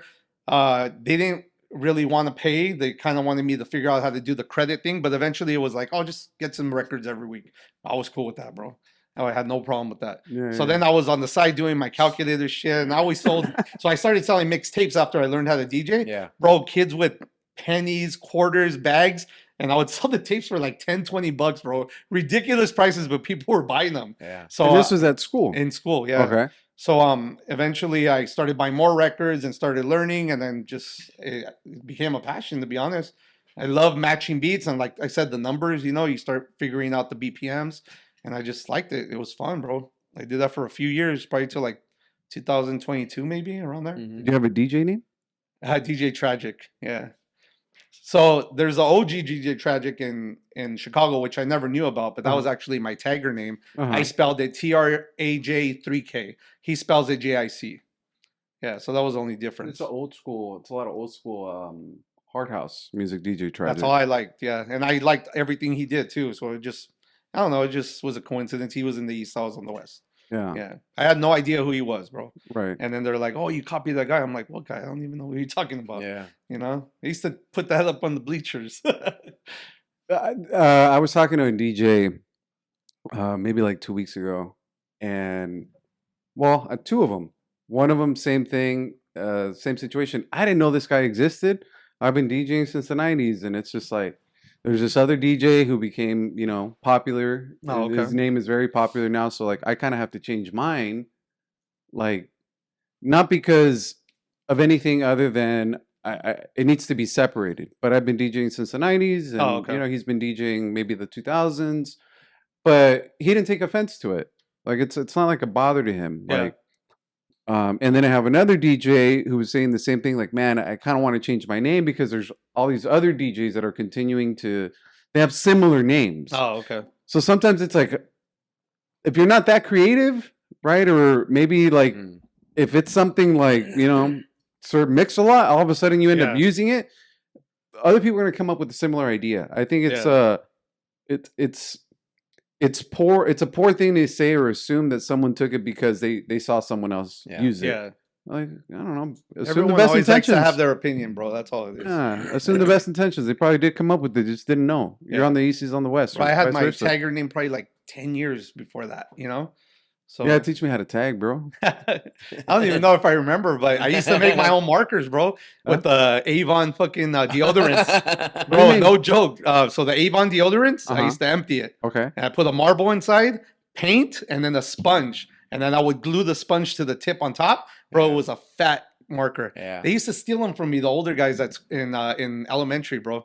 They used to punk me for them because I was like in 5th, 6th grade, and then the 8th graders would be like, hey, let me see that. Yeah. And they're like, fuck you, I'm fucking keeping this shit. And I was just, what am I gonna do, dude? These guys were like 6 feet tall. I was like 5'2" or something, you know. I was tiny when I was in elementary. I didn't grow till I was like in high school and shit. Not even that tall still, but I wasn't 5'2" no more. You still you don't DJ anymore then? Nah, bro. I got out of that Damn, a long I was time about ago. to I get do you make, on Twitch. I do make mixes though. I love making mixes. I have a bunch of them on SoundCloud and YouTube. I just still like that. I love music, and so I always do it for fun. I did it like just if people wanted to work out with it. I figured they would listen to it. I don't know if anybody even cares for it, but I do. I still listen to it. Did you go to any house parties like back in the yeah during what high do you school, remember about those house parties? I was in a party crew called Aslan Roots. Oh shit! Yeah. Oh shit! Yeah, dude, it was fun, bro. All those years were fun. Then when you were dressing up as a rebel, because you were a rebel then, or were you a thug? Nah, I didn't like the rebel. I tried it a little bit because my friend was a rebel, and I'm like, you know what? You stay as a rebel. Yeah, I'm gonna shave my head. I want to put my jersey back on. You know, I want my Yankees jersey again. So, I tried it. It was cool, but it wasn't me. You know? So when you were in a party for the crew, pretty right? boys. Yeah, he used to pluck his eyebrows. So there you go. I won't say I his did, name. and so did he. Oh, you did too. I Oh think shit. he still does. I still do. Oh shit. I mean, I don't pluck them. Like I don't can't pluck them, but I won't judge you. I'll shave them. Oh yeah, just make sure you know they don't They're look fleek. Yeah, on fleek. You want to make sure you have two. Yeah, exactly. But that was one of the things back in the day. So there's a guy with the jerseys, there's a greaser, there's a rebel, And there's then the a groover, yeah, the groovers, right? And we all got along.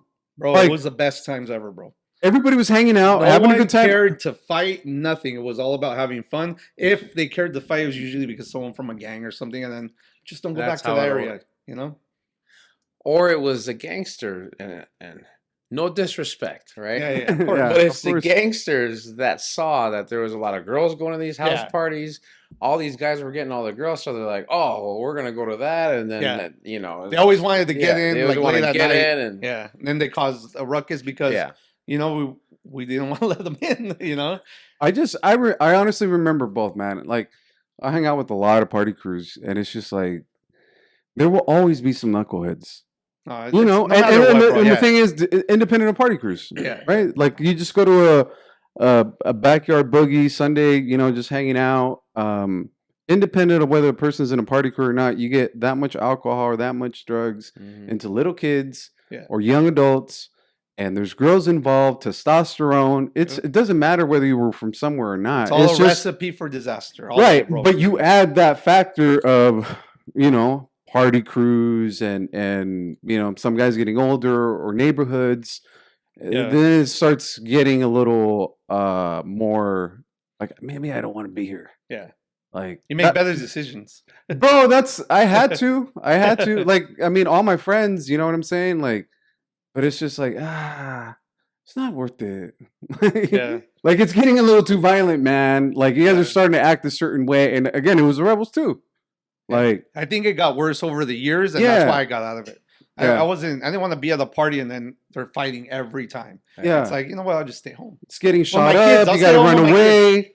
People jumping over fences. People getting Yeah. stabbed, and it was just like, okay, this is not what we wanted. Like you said, we want it to be Yeah. fun. We want music. We want girls. Bro, all we wanted Everybody was hanging out. music, females, dancing. That's it. Just keep it simple, and then Jack in the Box at 2 a.m.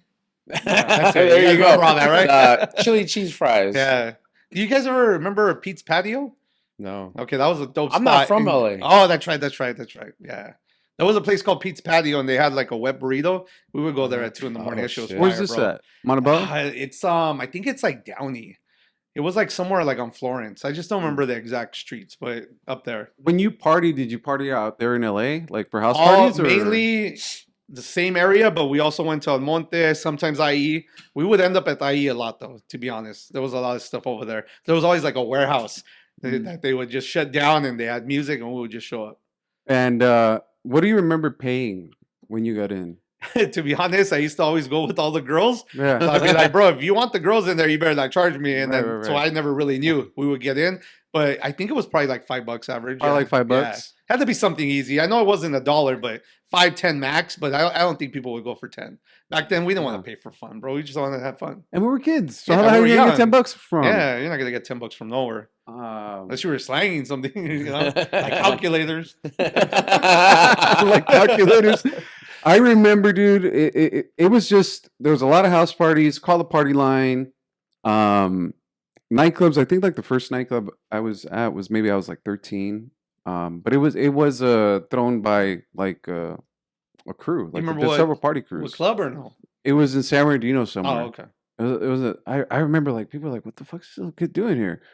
You know? But I was 13. And I don't know, man. It was fun, dude. It was fun until it wasn't. Yeah. Yeah, it was fun until it Until wasn't. shit got real. Everything could get old, but I think that was some of the best years, bro. Yeah, I agree. It I was the agree. best. It was wholesome. It was cool. We would coordinate with other crews to throw bigger events. We made one called 5-in-1 Creations. 5 crews threw that party. It was crazy. It was successful. But it's like, damn, dude, I kind of miss all that shit. Not gonna lie. You know, You should come to our events. I know. I've been wanting to, but all that started when I was over here. Yeah. So I didn't get a chance to go to one yet. But Yeah. yet though, Yeah, man. because it'd be maybe fun. we'll have one here. You know, you never know. Yeah, I think Rocky already found a band for us potentially out here. Yeah, I told you, really? right? My cousin. Oh, that's right. That's right. Yeah. That's dope. A band for us, and then we got to figure out location and stuff. I know that Cool. we've talked to a few places. It's just It'd be fun, man. I think our events are fun. I think it's the music we grew up with. Like, I got stuck. Last night I was at a nightclub, right? And the music they were playing, I'm like, man, like, this is not my music. Yeah. I get it. I partied, you know, when that music was around, but it's just not my thing. I got stuck in 90s, you know, Depeche Mode, The Cure, Morrissey, The Smiths. You like the 80s too? Yeah, I'm big on it. like 80s music. Oh, I yeah. love that, bro. Rock en español. Yeah. Like new hip hop or like top 40. I'm just like, I knew it was there. And obviously when I would go out of nightclubs in my 20s, maybe that's what they're playing. Yeah. The girls want to dance. You figure out how to dance it. But I always wanted to go to the rooms that played 80s night, you know, or I like all art that, house bro. or I house. love that. Yeah. Dude, if there's house, that's so fun, bro. Do you listen to Spanish music? Yeah, I like it. I really love like Peso Pluma, Fuerza Regida. That's like my mole. That's on your that's your thing right now. Right, I love that. Dude, even Bad Bunny, bro. I like Bad Bunny too, bro. His shit's just like fucking dope. Like I know everybody likes his music too. His music's fun. It's funny. I played several Bad Bunny MTV videos, like music okay. videos for my parents. Yeah. Because I guess my mom was like, I don't fucking understand what he says. I'm like, my dad too. That's like a shit. Hey, bro, Homeboy's deep and romantic, man. I'll tell you that. So or this is- whoever wrote it. Whoever wrote it. Because I don't know. So if this is he my wrote thing. I put it on for him, it. right? Yeah. And after a while, my mom's like, hey, I think I'm starting to like this guy. Yeah. Because you can't understand what the hell he says, like, or at least I don't. Yeah. But I had the lyrics like Yeah. going on for them. She's like, oh, I think I kind of like some of it. Yeah. So I guess, yeah, he's I have super... a Bad Bunny playlist, bro. Have you heard of? So first of all, I hated Bad Bunny because Oh, really? my daughter. I have a 23-year-old daughter, Yeah. and it was a Bad Bunny phase, and I was just like, that guy's She fucking made you annoying. not like it. I was like, this is annoying, like, you know. But then I started listening to it. I was like, this guy is really fucking good. Bro, So he's I badass, have a bro. Bad Bunny playlist. Yeah. I listen to it every morning yeah. when I shower, bro. And so I Same know. playlist. Same playlist, bro. I just like to listen to it. It's relaxing. And the other thing is, I grew up watching wrestling. Oh, okay. So he's been in wrestling, so that's why I started like looking more into it. Oh, But okay. have you heard of Eladio Carrion? If I heard a song, maybe. Yeah, if I he's hear a song, badass. because there's so many of them now, bro. Yeah. I don't even know who's who. Yeah. Every day, sometimes I'll be like, "Oh shit, I like the Yeah. song. I didn't even know the guy's name." And I I'll add gotta it. send it to you. I'm gonna put you on. Yeah, put Like me the on, kids bro. say. I'm not scared of good Yeah, music, put bro. you on. I'm not scared of it. But going back to what he's saying, I think that with the 80s and 90s is because there's so many memories behind all that music. Yeah. There's even shit that I used to listen to that I hated, but I listen to it now and I'm like, fuck, You have an I example? miss those days, you know, I get knocked out, I Oh, get up again. You know, back then Yeah, that shit yeah. was annoying on the radio, but now it's like, I start thinking about, That's you just know, dope. driving to high school, you know, listening to that, or, you know, just memories just gets you away from Yeah. your work, you know, everything that's stressing you out. Brings And you to a it safe brings zone, you to, right? yeah, Yeah. and it's just like, fuck, man, those days are, you know, those were the shit, you know, Yeah. 80s, 90s. I think I it's like just- both. I like both equally. The 80s and the Yeah. 90s. Yeah. I think it's so last night I'm watching these people, right? They're fucking having fun, bro. They're vibing, they're dancing, they're singing along. And it's most of it is like late 90s, but it's not hard house 90s. It's not house 90s. It's not what the fuck we grew up with 90s. Yeah. Yeah. It's the popular stuff that was on the radio that we maybe rebelled against during that time. Alanis Morissette? It was like Nelly, DMX, Oh, okay. you know, top 40 Yeah. stuff. I'm just like, bleh. So, and then there was like He's some. not an R&B guy, by the way. Oh, no? Hell no. You don't like romantic music? Hell no. I love romantic music. Usually Spanish okay. romantic music. He doesn't but like the love-making R&B. love making R&B. Fuck, No? no, it's just let me love you down. I don't fucking know, bro. So, anyways, No bump and grind? nah, hell no.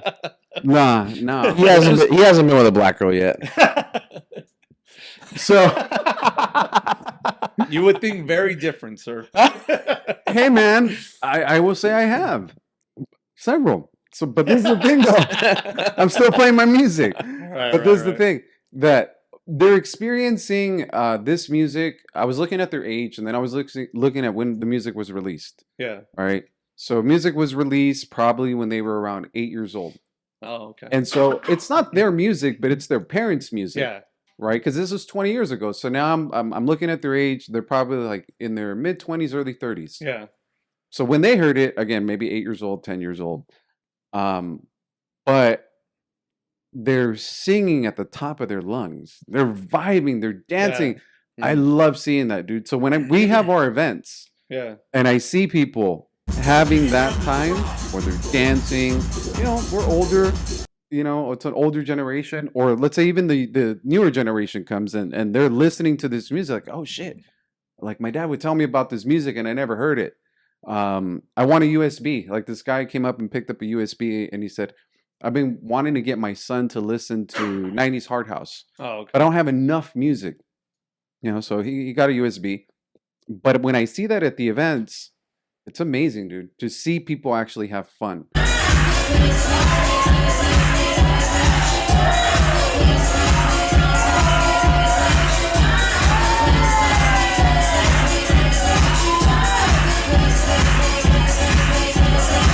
To just sing. Bro, everyone's having fun. Yeah. So you gotta come, man. You gotta come. I Throw you up on the definitely turntables too. I only if there's real records, bro. Ah, see? I'm not into the digital nothing, bro. No digital, I huh? want the OG stuff. I'll never mix again without the OG records, bro. We recently we had I don't know if you're familiar with DJ Cazell. He's Sounds an familiar. old school scratch DJ. Oh, okay. This guy is so fucking gangster on like this guy was scratching and chugging beers. Yeah. But I He's said this in super the last talented. I Super said this in the talented. last podcast. Right when he stepped up, we knew the transition was gonna happen, right? Yeah.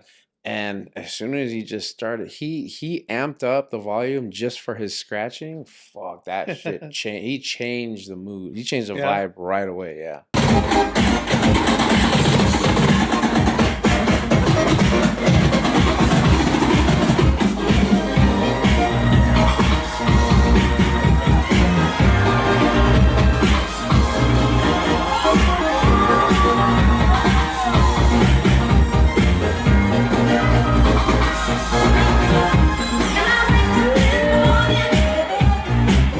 And then Kano, obviously, on spinning on vinyl. So yeah, man, it's different. It's a different talent that it requires. Yeah. It's super difficult. I know it because you know they're going back and forth between records. Like how many Yeah. records do I like? You got to make sure you're crated up. We used to do that. My brothers and I, we used to either take the records and the turntables, Yeah. like with the DJs, right? Or even booking gigs for Love Connection. I used to book gigs for him at nightclubs when we were fucking in our teens, dude. Yeah, it's fun, man. We'll get you up there. We'll get you to dance. I miss that, bro. I miss that. Not gonna lie, I miss DJing. It was fun. I'm curious, and I know every time I ask this question or we ask this question, everyone says, my question is, what were your favorite music? And everyone says, oh, I like a little bit of everything, right? Yeah. But if you can name your, I don't know, top 5, right? It could be Like genres or yeah, it songs? could be anything. Because I have a Bands, number one genre. Okay, well, just anything, right? Just Yeah. a mix, just top 5. Music, R&B. Right? No, dude, I love alternative. That's number one. Okay. Okay, Yeah, so an th- alternative, throw- you throw a got band. the What's the- flashbacks. Well, what's your favorite alternative? What's your favorite band? Well, I would consider like Red Hot Chili Peppers in that alternative era when we were young. I know people say, "Oh, they're rock," but it was really alternative for me. You know, I used to like them. Metallica's a little bit more in the rock, right? Yeah. But newer alternative, like I love Coldplay, stuff like that. And there's so many. And then I love the Alanis Morissette. That's an alternative. I used to like her a lot, bro. That shit was dope. But then also I love Snoop Dogg and all that back then, but Yeah. I don't bump it like I used to. But I will bump Bone But Thugs once in a while. what's your top 5? Top If 5? you had to narrow it down a top 5, So genres or songs? band, Bands? band or singer? Right now, top 5? Damn, it would be a lot of the new stuff. You want me to go back or right now it's fine? Specifically 80s and 90s. 80s and 90s. Tears for Fears. I loved forever. Let's see. I'll still like the Red Hot Chili Peppers. I really liked Metallica too. Yeah, They're And dope. They're on my Snoop top Dogg. 5. Yeah, Snoop Dogg for sure, bro. All of Snoop Dogg was dope, and Bone Thugs. That's probably my top Shit. right there. I know all those. I Yeah. think. Huh? I said I know all those. Was that 5? Yeah. What's your 5? I already know your top. Morrissey. Oh, Morrissey, the Smiths. I mean, I can't say 5 favorite. No, you got to pick 5, bro. Morrissey, The Cure. Yeah. You can throw in some Pedro Infante, Elvis, Johnny Cash. Yeah. That's dope. I like all of them too. Yeah. Yeah, like I can't. There's no freaking. It's hard. It's hard. But you said 80s and 90s, and I fucking went way the fuck back. It's okay. It's still in the round. We still listen to it those years, right? Yeah. See, it's just different. I got stuck, man. I feel like I got stuck, and I got stuck because of my grandparents. You know, like my grandparents and my pops. It's just music was different in my household. I feel. All kinds of music. But we heard Luis Miguel in my house all day.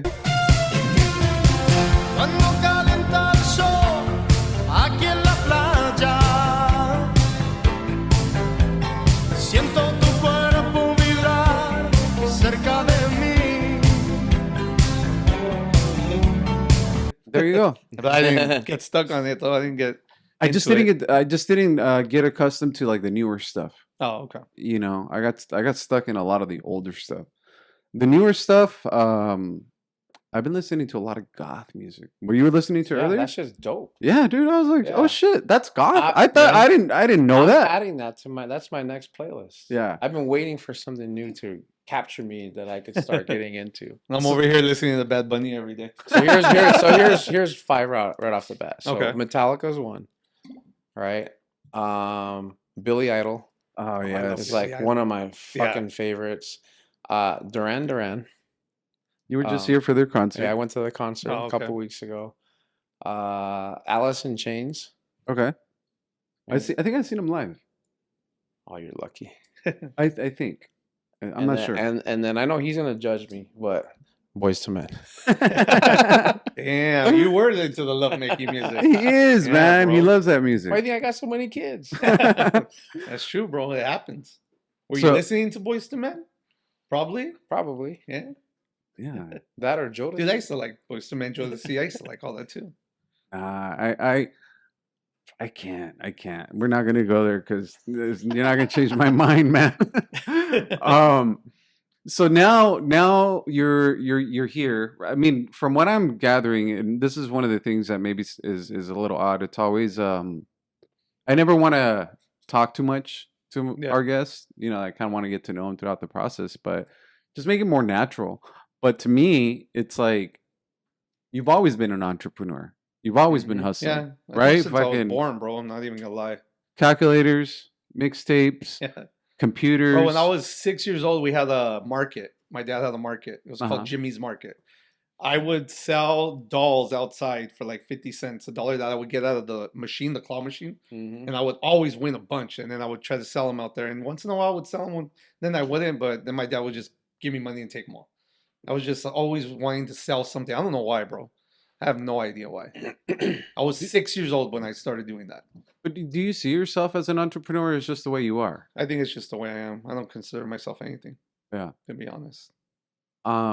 Just trying to survive. So you got to do what you got to do to survive. That's it. And it's just like, I'll get it done. Yeah. Period. I would never like let my kids be hungry, nothing like that. We'll figure it out. Always. Yeah, man. I think sometimes people get stuck and don't look at it that way. Yeah. It's just like, oh, they're ashamed, they're embarrassed, or I don't know. They don't find solutions. But someone like yourself sounds like you try to figure it out. Yeah. And then sometimes you also get lucky gambling. Yeah. Very lucky. You know? I feel like you and I are a lot alike because like I've worked for a lot of like corporations or corporate things, you know, and there's only so much where you can be like, where there's only so much you can take until you're like, I don't want to fucking, this is how I want to do this. Yeah. This is how I want to be. Like, I'm just going to have to figure out my own way. Yeah. And if it sounds that's like all it was that's most what of my you've life. done. Yeah. I didn't want to work for anybody. So I would have jobs and hated having the boss. So I just said, I'll figure it out at home. Yeah. Once I figured out the computers, it was a little easier, but then more challenging with the economy. Like in 08, computers weren't selling. So I had to figure out other things. You know, during COVID, I figured out that helping people with social media, and then computers came back because everyone was at home. So I started selling again. So I don't know. It was like up and down, but just having a variety of things to do makes it easier. You know, just don't stick to one because if you put all your eggs in one basket, it's not always going to work out. Yeah. And then the or at least for me, it's something that you actually like doing, and then you get paid for it. Yeah. Right. So now you can build someone's computers. You can manage someone's social media depending on what they pay you. Yeah. You can create content for them. Obviously, you have a huge platform where you're sharing stuff. Like, are you doing ad space for people? Or I just started doing it. Yeah. Okay. I just started doing it. I'm gonna actually let people just have a post because I know the people charge like 50 or 100 for a story. I feel like you're just wasting your money. I'd rather just have the post there, and if it gets lost, it's okay. It's there. They could forward it to people. They could do stuff like that, and at least utilize it forever after that. You know. And well, I guess it depends. But are you creating the content for them? I give them options like a certain price. Give me your stuff. I'll put it. If you want me to edit it and maybe tweak it out, make it better, then I'll charge you this much. And then that includes the story too, you know, something like that. Are you using a lot of AI to help? No, not for that. I wouldn't use that for that. No, AI I just like to have fun with. I like to do the dumb shit I can't afford actors for. You do that with AI. It's Sora? It's interesting. Sora, I have Sora, yeah. Sora is the one that creates You give it Videos. a prompt. and faces, yeah. right? Yeah. It creates anything. You just give it a prompt. So like it'll create a video for you. You tell it what to do. So we have a way we do it, me and my buddy that like it. So we prompt Chat GPT with our idea. Chat GPT breaks it down so Sora understands it. And your videos don't get messed. Yeah, bro. So yeah, because you could put a bunch of stuff and it's never gonna understand what you want. Yeah. But then it's dialogued, you know. Wow. And then you tell it 10 seconds, 15 seconds, and then it makes a little Like more a sense. transcript. Yeah. At the end of the day, AI That's is not the smart. craziest thing. It messes up a lot too. But You just fucked up by telling me that because hey, bro, you're it's making some true, shit. bro. I'm not gonna sit here and never lie and be like, "Oh, it's the best." No, it's dumb too. But once you understand it, and then every time you put a prompt, it learns from you. Yeah. So it gets a little bit better and better. You know. I was with ChatGPT. I thought it was gonna be dumb. You know, when it was first. I'm like, I what? thought it was dumb too. Someone's But then gonna write I me an did email? with it. Oh, That's just not dumb, bro. That's just dope. No, but what I thought was like, man, all these guys that don't know how to write an email, like, that's it. Like that's what, like we all should be able to write emails. Like, but you know, if people need help writing an email, that's not gonna help me. Yeah. But now when I write emails and it helps me filter my language, my thoughts, Yeah. it helps me make sure that I'm articulating certain things that I may have missed. Because you That's could just tell it the one audience, use. right? You could tell it who it's for, and it kind of Yeah. blends it into that. Yeah, it's super useful, but I was talking to someone who was using it. They're like, "Oh, it gives me the same responses, and the language is not appropriate." And I said, "Look, the problem is whoever is prompting the system. Yeah. If you don't know how to prompt it, if you don't know how to work with this artificial intelligence, it's just going to keep giving you back kind of like what you're feeding it. It's like a Yeah. mirror of what you're putting into See, it." they would have to describe. That's what I do Yeah. first. Hey, I have an email for so and so. Make it simple, professional, but longer. Because I only had 2 sentences. All of a sudden, I got 2 paragraphs, and it's explained to the T. You know. Or this is the thing. Hey, you know what? Help me give you a response in my language so you understand this specific Like a topic or this user profile. oh, okay. Right? So that the language is appropriate to the person who's actually receiving the information back and the audience that they want to put it out to, because it's not always business people, Yeah. right? It could be a casual conversation. Yeah. But then that casual conversation sounds like a hip hop head from the 90s. It's like, dude, I don't talk like that. So what do I need to tell you so you understand how I speak and how I want casual language to come out? So you get detailed on. oh, dude, I get super detailed in it. You start having arguments with it. It's like, dude, why aren't you fucking listening to me? Why are you capitalizing this? Remember this. Now I'm using it like an assistant, like Yeah. a full-on assistant. Generate this image for me. I need this, okay. this, and this, and this. I need these colors. Generate invoices for me. It's there's so much that I'm using AI for now. Yeah. In every business, dude. In every business. It's definitely helpful. Definitely is. And now I just got to figure when AI gets to a really good point about making videos, because videos you could still, you know, it's not there yet, right? Yeah. but eventually it will. And I don't think it'll take long, dude. I don't know, Maybe man. I'm wrong. I'm kind of thinking that it might crash. You think so? I think so. Because it's never going to be human. Yeah. It's not. So it's always going to not understand something. People could say anything they want, but I've literally seen it. I've seen people put 2 + 2 and it said 5. Oh, I've also seen it, you know? give me wrong answers, by the way. See, I'm telling you, bro. And I'm like, I know the answer. Yeah. You just gave me like wrong. Like, what the hell? So I don't think it's there yet, but I'm just seeing the positives of it. Like how It might be positive. I think so. Yeah, I don't think it'll take over. How about that? No. It won't take over. It won't be It's a not going Terminator? to replace a human. No way. You know, maybe jobs, making stuff, making the emails, making that, but it wouldn't replace an actual human one day. I don't think it'll replace a human, but I do think it'll take over. Yeah? Yeah. Like take over like Terminator? Yeah. Really? Damn.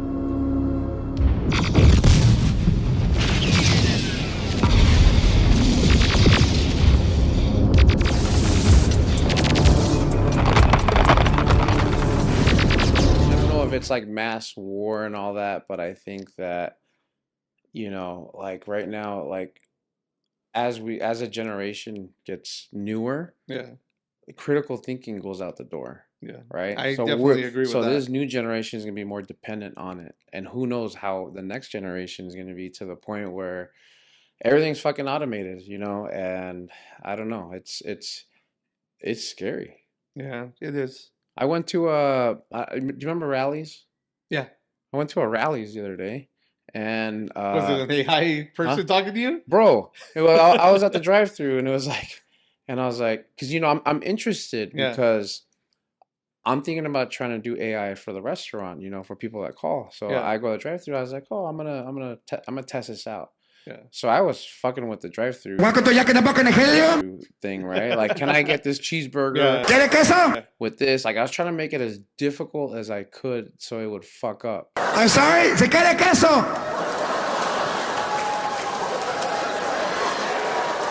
I say, do you want a cheese?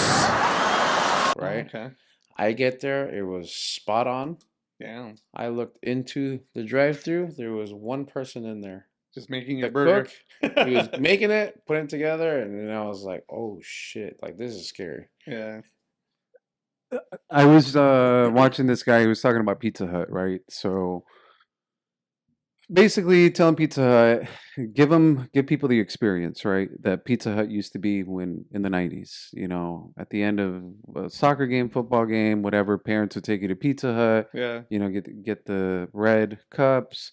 You're playing the games, they bring over the pizza, and the family experience, right? That parents are willing to have that family experience, but you need to open up venues and kind of going back to nostalgic experience type things. So Yeah. I don't think for a lot of things AI can replace that, right? You literally freaking can't. Yeah. But for convenience, sometimes people are going to use it. I just hope I'm not alive when it blows up the world. Yeah. You know, when Terminator happens, like, please allow me to be Like gone. when it takes over the drones and just has a mind of its own. Put it this way, they're saying that because you know they're starting to, I think, experiment like cybernetics into humans. Oh yeah. Oh yeah, I heard about that. You know what I mean? Like where the little AI cells kill or even bad cells and shit. Putting a chip in your brain, like I don't know. I think that's too crazy. Yeah. You're gonna start selling chips.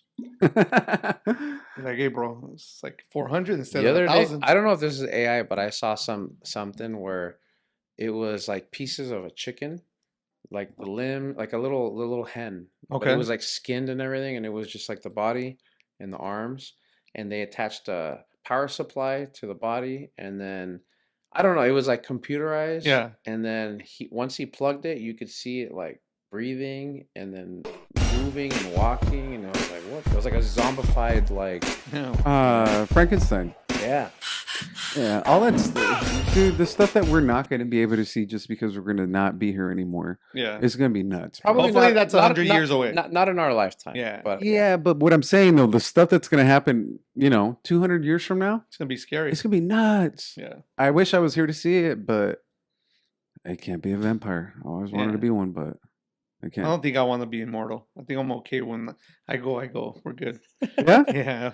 I used to be scared of dying. Uh-huh. That's why I got this tattoo. Why? What's Because that? it's a anime called Death Note, and anybody's name he writes in the book, they get a heart attack 2 minutes later. Oh shit. So if someone gets a hold of this book, you literally can just start eliminating people. Oh, wow. And when I got the tattoo, I just was able to cope with death a little bit more. And it just helped me every day. Just look at it, remember, hey, bro, it happens to everybody, you know? It's it's coming for us. Yeah. That's inevitable. That's probably like the only true thing about life is that we're not going to be here forever. And that's why I got this one. That's why you got that one. Yeah. Which one you get for death? Tell me you got For one. death? Oh, I don't know. I got a bunch of demons on my back. Maybe that's it.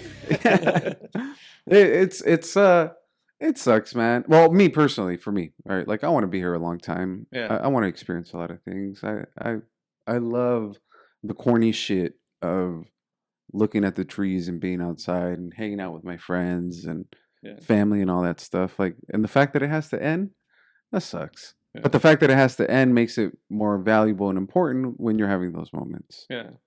You It's know? good if we think like that, but not too many people think like that. Is there something that, you know, you'd like to share with people? Something you'd like to talk about?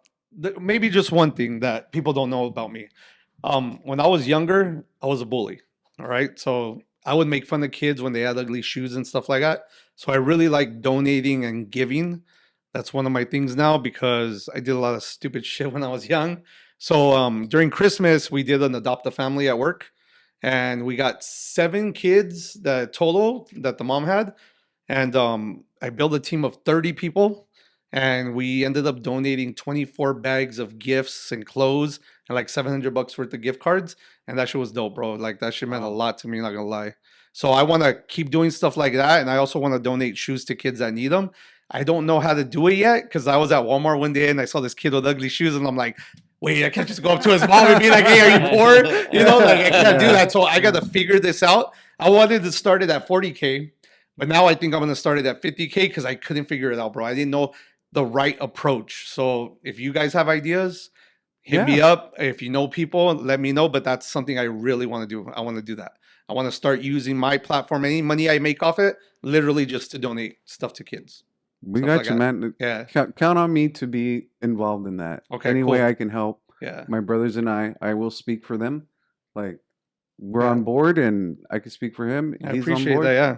And I'm pretty sure people that don't know me and watch my page have no idea that's what I like to do. Just like I told you with the post, like I put stuff out there to see if it helps anybody. You know, it's something I went through. I'll make a meme, but it's powerful. You know, it means something, you know.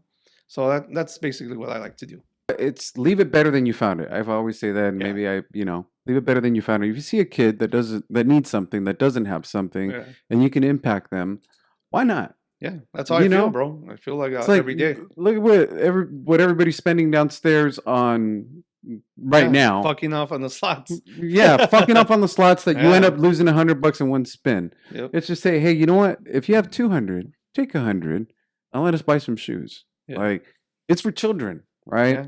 And no fault of their own, are they dealt the cards that they're dealt with. Yeah. When you're an adult, it's a little different. Sometimes people ask me for things, and I'm just like, you know what? I'm not passionate about that. But when you got kids involved and it's not their fault, like, count on me. Bro, they literally have no fault in anything. And that's something that my dad taught me. That was one of the only good things because my dad kind of was like a real negative and angry person and worship money. So I kind of grew up like that. But he would always tell me, don't blame the kids. You can't blame the kids. That was something that he put into me. And when he died, I allowed all that greed to kind of go with him. And that's when I started like changing a little bit of my mentality. Because I used to not care about a lot of things. But now I feel like I have a lot of compassion. And it's hard to deal with sometimes, bro. Because sometimes, like the thing for the kids, right? The day we were going to deliver it, that morning, bro, on my computer, I'm sitting there getting ready. And I just broke down for like an hour. I didn't even know if I was going to be able to make it to work because I didn't even know how to deal with this emotion, but it meant that much that I kind of figured it out later. They're like, bro, like it's either the Holy Spirit or something, but you're learning something different, So it was cool. I like that. So I want to keep doing that for sure. Is there something that you can remember that triggered that change?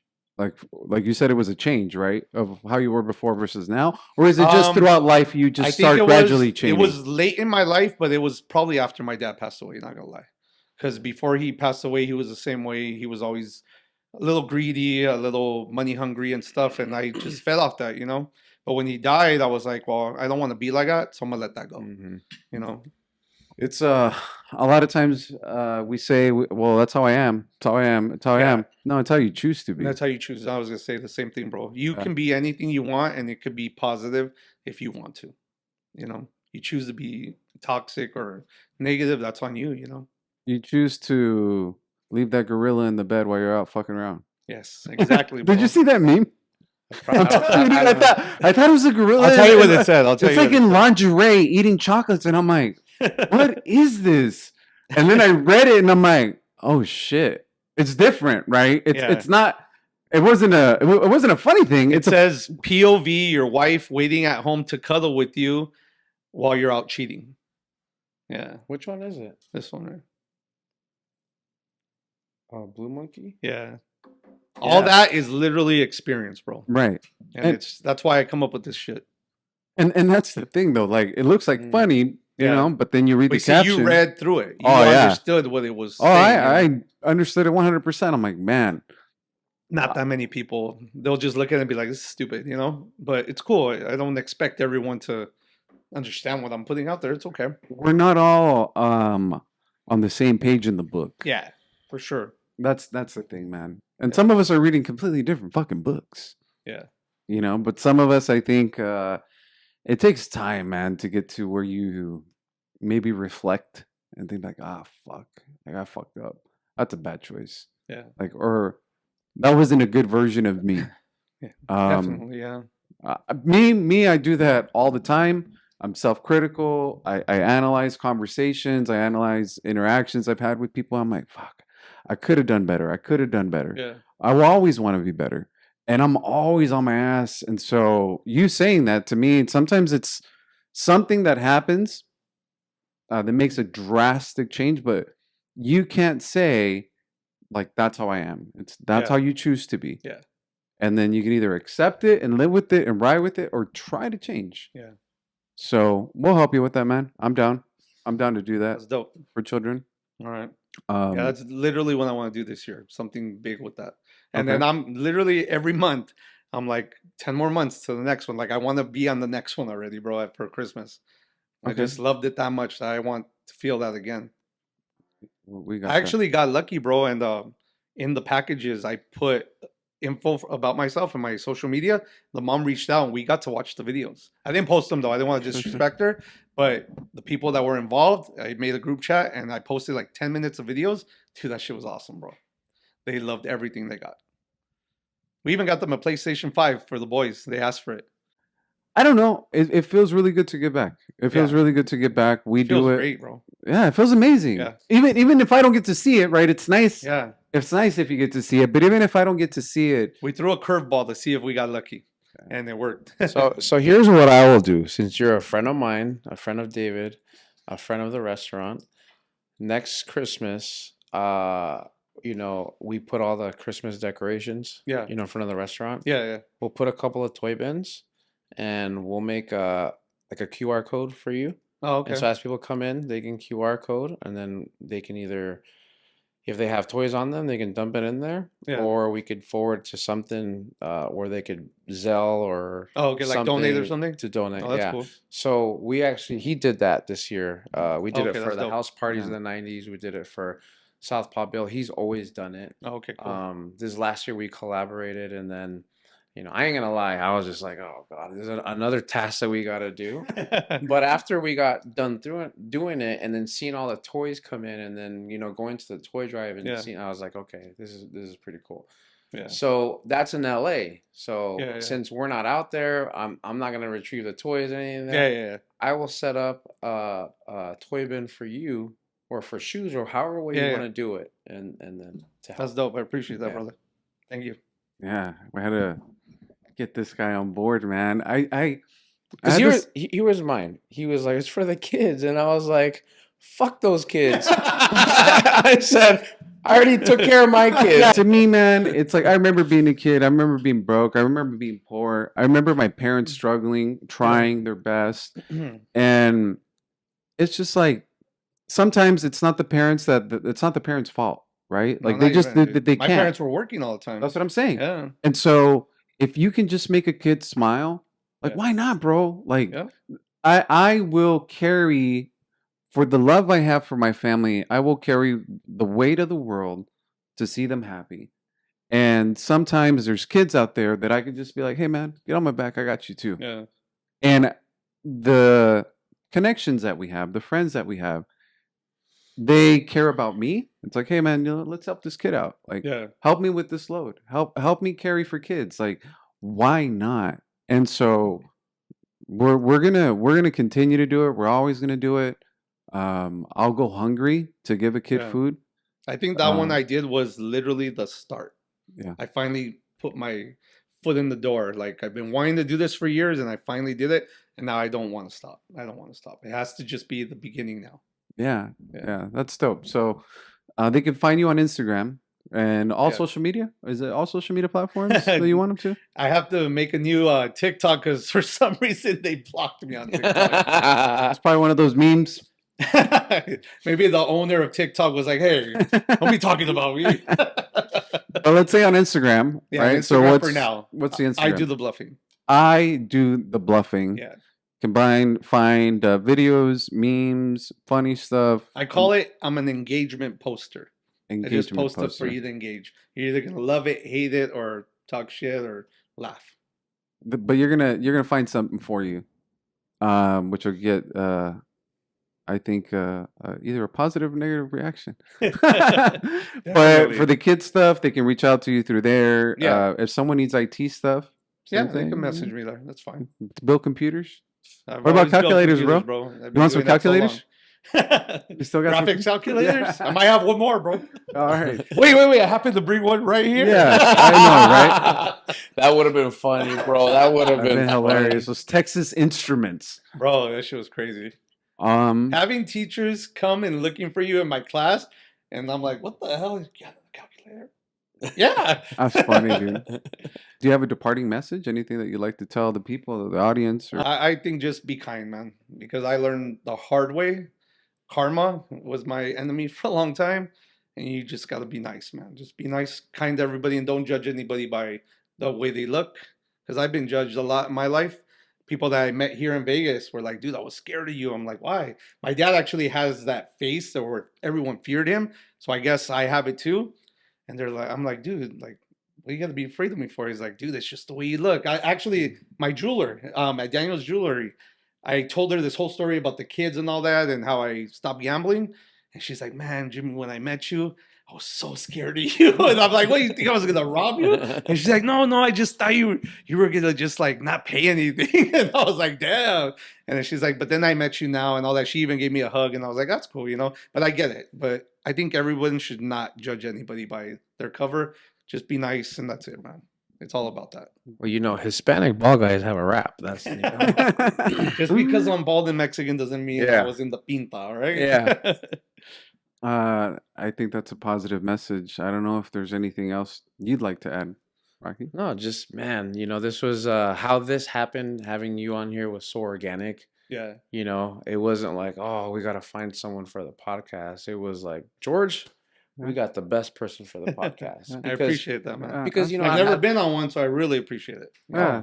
Thank you, man. You've been popped your cherry was Pop popped. my podcast cherry. No, I think every I day. feel different. Like in LA and Vegas, there's millions of people, and I think for us, and this is why I consider him one of my best friends, is because, man, there's a lot of people out there, but it's so rare when you connect with someone that has came from the same background, culture, has gone through the same generations, and you're a parent, I'm a parent. Like it's so rare, and then it's just like, fuck, man, I almost feel like you're a brother, and that's what's cool. So I just want to thank you for making the time, getting off of work, hustling to get over here through traffic, and then spending time with us. Appreciate it, man. because that's what the podcast is about. Yeah. I love talking to people, and I like getting to know people's stories. And like when I look at, the conversation with you, I'm super grateful and thankful, for you to be here. And I see where we are the same, with people. Like I see myself in him, I see myself in you.